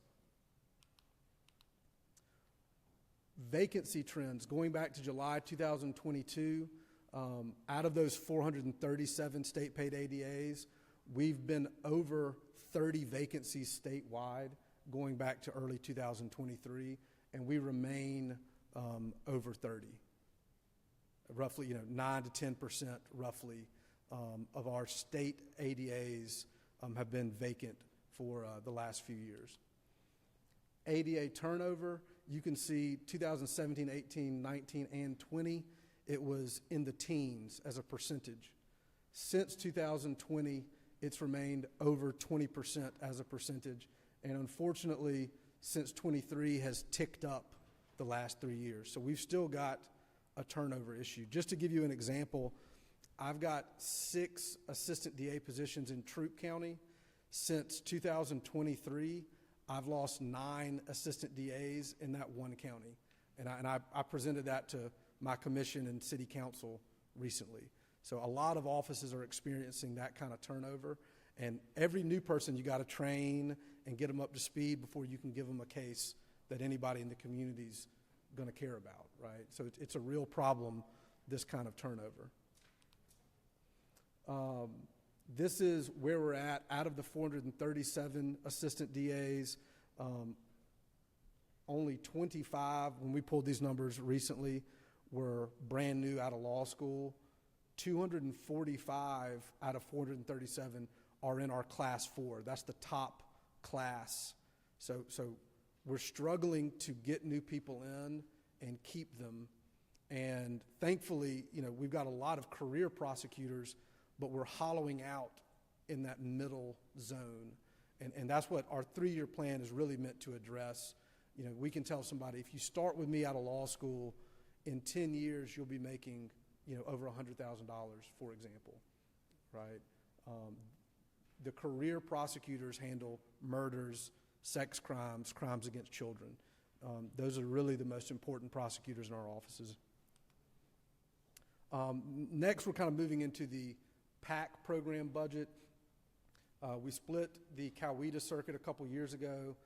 The new circuit is Carroll and Heard County, the West Georgia circuit. PAC has been using funding to cover the investigator, victim advocate, and legal assistant positions, and we're just looking for full funding for those administrative, non-lawyer positions. The total budget need for those 4 positions is right under $500,000. The conflict case program was started a few years ago. I think after 2020, there was a lot of turnover among DAs as a result of elections. When a private lawyer becomes DA, they're conflicted from prosecuting a lot of cases in their circuit. We started the conflict program as a separate program with the idea that it would go away. Once we handled all those conflicts, then we wouldn't need those conflict prosecutors at PAC. Keep in mind, the Attorney General's office used to handle conflicts in the state of Georgia. For reasons that I couldn't tell you the answer, conflicts have stayed high. We continue to receive a lot of conflicts. PAC does. One thing to keep in mind, PAC can't scrutinize an elected DA who says, I have a conflict. The law doesn't allow PAC to say, no, you don't. So they have to accept all these conflicts. PAC is handling over 50% of the cases conflicted by elected DAs. The other 46% or so are handled by other DA's offices. And you know, if I pick up a conflict, I've got to send an ADA to another county. That means they can't handle cases in our county. So I really appreciate the fact that PAC is now able to handle in-house conflicts. So part of our ask is to move what was a separate program into the PAC program. And we're asking for a step for those conflict prosecutors. And if ADAs get year 2 of the 3-year plan, we'd like that to apply to the prosecutors at PAC as well. And this is what I was talking about, moving the program over to the PAC program. There would be a little bit of savings here. And Chris is at the $200,000 that we would reduce our current budget allocation by. This is what I was talking about. There were 512 conflicts referred in 2025 compared to 215 in 2024. PAC handles a majority of those. And that was my best effort to move through that quickly. We're all happy to take any questions if y'all have any. I know we're last, but. Thank you. Chairman Gullett. Thank you. I have a couple of questions. One on the 3-year retention. So the ask is for elected DAs for pay increase 88%.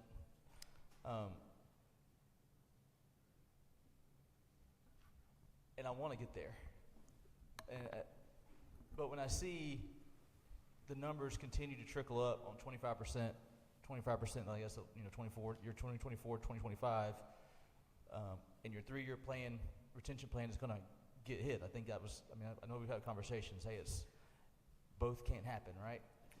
It makes me struggle to say, you know, you're saying retention is a problem, and it's clearly a problem, but I don't know how fixing the elected DA pay is going to help with retention. I know we got to balance, we got to walk and chew gum at the same time, but 25% is really, it's not sustainable, I don't think, to the DA programs. And so what would you say to that, I guess, as far as, you know, electeds, as an elected, we know what we're getting into. And I said this for the judges too. We know what our pay was, and yes, you know, judges got their pay raise.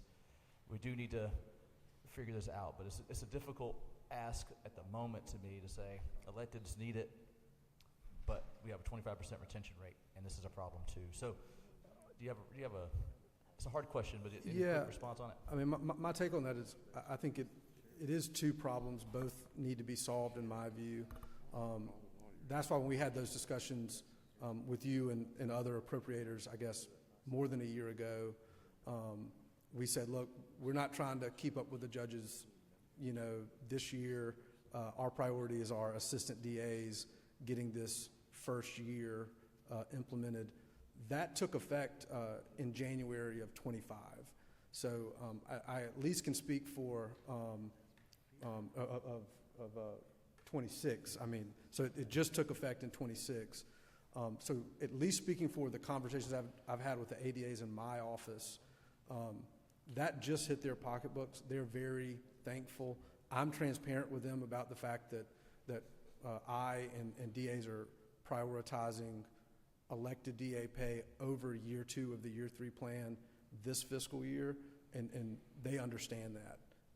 And at least in my office, they're supportive of that, in part because they know we're committed to years 2 and 3 in the plan. And I would like to think that year 2 of the plan would totally fix the turnover problem. I don't know that it will. I think it really is that 3-year plan, and I would love for that to take place in 3 years in a row. I understand that may not. If we can get there in 5 years, that's better than not getting there at all. And so yeah, it's not a fun choice to make, but last year we prioritized the ADAs, and just candidly this year we're prioritizing elected DA pay. If we got year 2 for ADAs, I think top of the scale they'd be at 150 if I recall correctly, from the slide, and so we'd be elected DAs would be that much more underwater, from their assistance. Locality pay or locality cap with the idea. Tell me a little bit, or tell the Sure. community a little bit Yeah. about that. So our thinking on proposing a DA pay bill was to essentially follow the framework that the judges used. They got 90% of federal district court judge pay, that pay from 2022. So we're asking to get no more than 88%. Understanding we may not get that fully funded, right? We are proposing we increase the retirement age. I think, everybody would love to keep it at 60 or 62. I understand that it's likely to be moved to 65 where the judges are, just to be candid.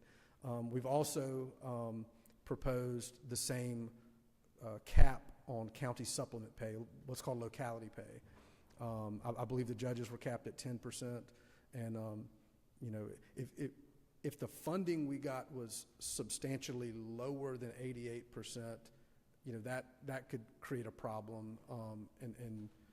But if we're relatively close to where the judges end up, we're proposing a 10% cap, just like the judges got. Sure. Are there currently any ADAs making more than a DA? Assistant DA is making more than the elected DA? Yeah. Yes. That. In the same circuit? Yes. Okay. Yeah. There are some circuits that get no county funding that have, an ADA or 2 at least that are at the top of that scale, making more than the elected DA. Chairman Gullett, we got other questions. I'll hurry up. Just letting you One know. more question. Okay. This is per diem pay. So with DAs who have, I guess, presumably more than one county in their circuit, do they get per diem pay, or do they get mileage going between, and do the ADAs get that as well? ADAs, as I understand it, you have a home office, and if you travel from your home to a different office and that commute is longer than it is to your home office, you would get mileage for the excess. Your other question was about do DAs get? Yeah. Speaking for myself, if I go to any of my 3 counties, or before the split, if I was going to any of my 5 counties, I'm lucky enough to have a state vehicle, so I wasn't asking for mileage. There may be DAs that don't have a state vehicle that seek reimbursements. I would imagine the same rule applies to them. They've got a primary office for which they would not get mileage, but if they travel further than their primary office, as I understand the law, they could get mileage for that. Chairman Chokas. The question I have is the same one I asked for the public defenders. Do you have any numbers on your recidivism, on the number of prosecutions y'all have that are repeat offenders? I don't know, a lot of prosecutors in Georgia use a case management system called Tracker that was made for prosecutors.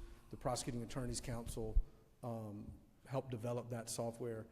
We can run a lot of reports that give us good data on different things.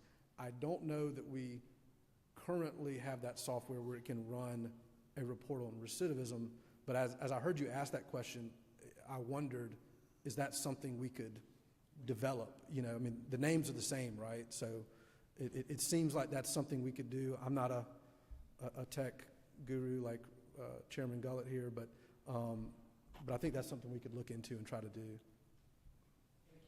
Chairman Gunner. Thank you, Mr. Chairman. Okay, so I feel like I've been asleep for a year. Sorry about that. Can you catch me up on the changes in the step system? Because apparently y'all gone from a 4 or 5 step system to a 3-step. Is that right? Or how does that work? Yeah, Chris would be the best to talk to that, but my quick understanding is there are 4 classes. Once somebody gets through steps 1, 2, 3, and 4 for each class, they graduate to the next class. Except class 4 has multiple steps that once you're into class 4 and you stay a prosecutor, you just keep going up. So when we increased state pay, the top of the scale from 125 to 134, at 125, the most you could get was class 4, step 8. At 134, if I'm looking at this graph right, it increased a step or 2. 1 step, I guess, yeah. So now you can get step 9. This is the same scale that y'all had? For a long time. For a long time, okay. Okay, just curious. Yep. Representative Holcomb. Thank you, Mr. Chairman. I don't understand the conflicts problem that you're raising. Is it an actual conflicts problem, or are people just declining, working on cases? Like, what's going on here? This doesn't make a lot of sense to me. Yeah, for whatever reason, the last few years, there have been more cases conflicted than our understanding of how many cases were conflicted historically. One thing to keep in mind is these conflicts also include conflicts from solicitor generals and part-time solicitors. So a lot of counties have a part-time solicitor that also has a local law practice. And again, you know, they could feel like they have a conflict for a lot of different reasons, and PAC legally can't question that. You know, typically conflicts would jump after election years because there's new elected prosecutors, solicitors, or DAs. They had a private practice. They obviously can't prosecute somebody they represented. So historically, they were used to the bumps in the years after elections. For whatever reason, that increase the last few years has stayed up there. Well, it depends on what you represent the person for. So that you can potentially be adverse to a prior client if it's a different action. If it's something where you learned information that's related to that subsequent issue, then you clearly would be conflicted. But there are situations where it's a totally different subject matter, totally different, it's not automatic or as simple as you represented somebody, so you're automatically out. I agree, and if the implicit suggestion is that it might be helpful to have rules about what is a conflict and what isn't, I would agree with that. But right now, you know, as the elected DA, I could call Pete tomorrow and say, I have a conflict on these 200 cases, and he'd have to say, okay, I'll figure out somebody to handle them. And I wouldn't even have to say why I think I had a conflict. And typically, I don't think people do. They just say I have a conflict. But I agree with the point you're making, like ethically, yeah. I have a conflict for the rest of this session. Thank you. Representative Evans. Thank you, Mr. Chairman. One quick prefatory question. We're in year 1 of a 3-year pay step up for the ADAs, is that right? We've Yes, only done ma'am. 1 year of 3, okay. And then one other prefatory question. Y'all's budget that you're presenting here today, this is your presentation. The governor doesn't weigh in on your budget because of the separation of powers, true? That's correct. Okay. I heard a couple of things I heard. I'm going to repeat. You can tell me if I heard them right or wrong, and I just want you to comment on them. Sure. We have every elected DA position is filled. True? Every elected, yes. Every elected. But we have a problem retaining assistant DAs, right? Correct. At crucial levels in some areas, right?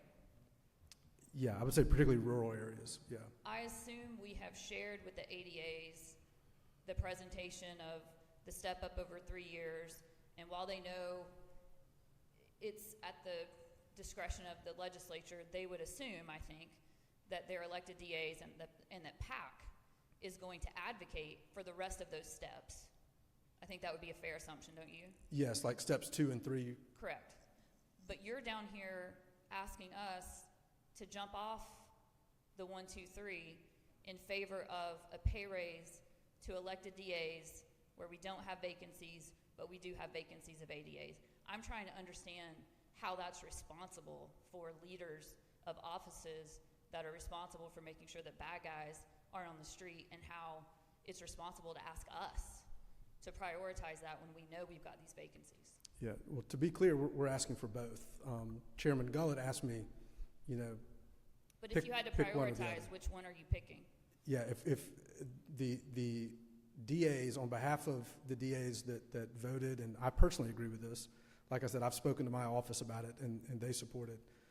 This year, if we're asked to prioritize one over the other, it would be elected DA pay. And we continue to want ADA pay, whether that be one step or a step and year 2 of the 3-year plan. And are the ADAs in other offices aware that their PAC council and their bosses are down here advocating for us to choose them over the ADAs if a choice is required? I understand you want both, but when we ask you, if push comes to shove, if we can only give you one, which one do you want? That's the message. I don't know what other DAs have said or not said to their offices. I know what I've communicated to my office. And I would say, like I said earlier, I guess this month, at the end of the month, all those ADAs are going to get the substantial increase that this legislature gave last year, right? So I think they're very appreciative of what y'all did for them, and I think they understand the leaders of their offices. You know, they all want a good boss too, right? And I think they understand, at least the ones I talk to, I imagine a lot of ADAs understand, having the position of your boss being the lowest paid elected DA in the Southeast just isn't a good thing. And so I do think, yeah, they would definitely like step 2. They would definitely like more money, don't get me wrong. That would help the turnover problem.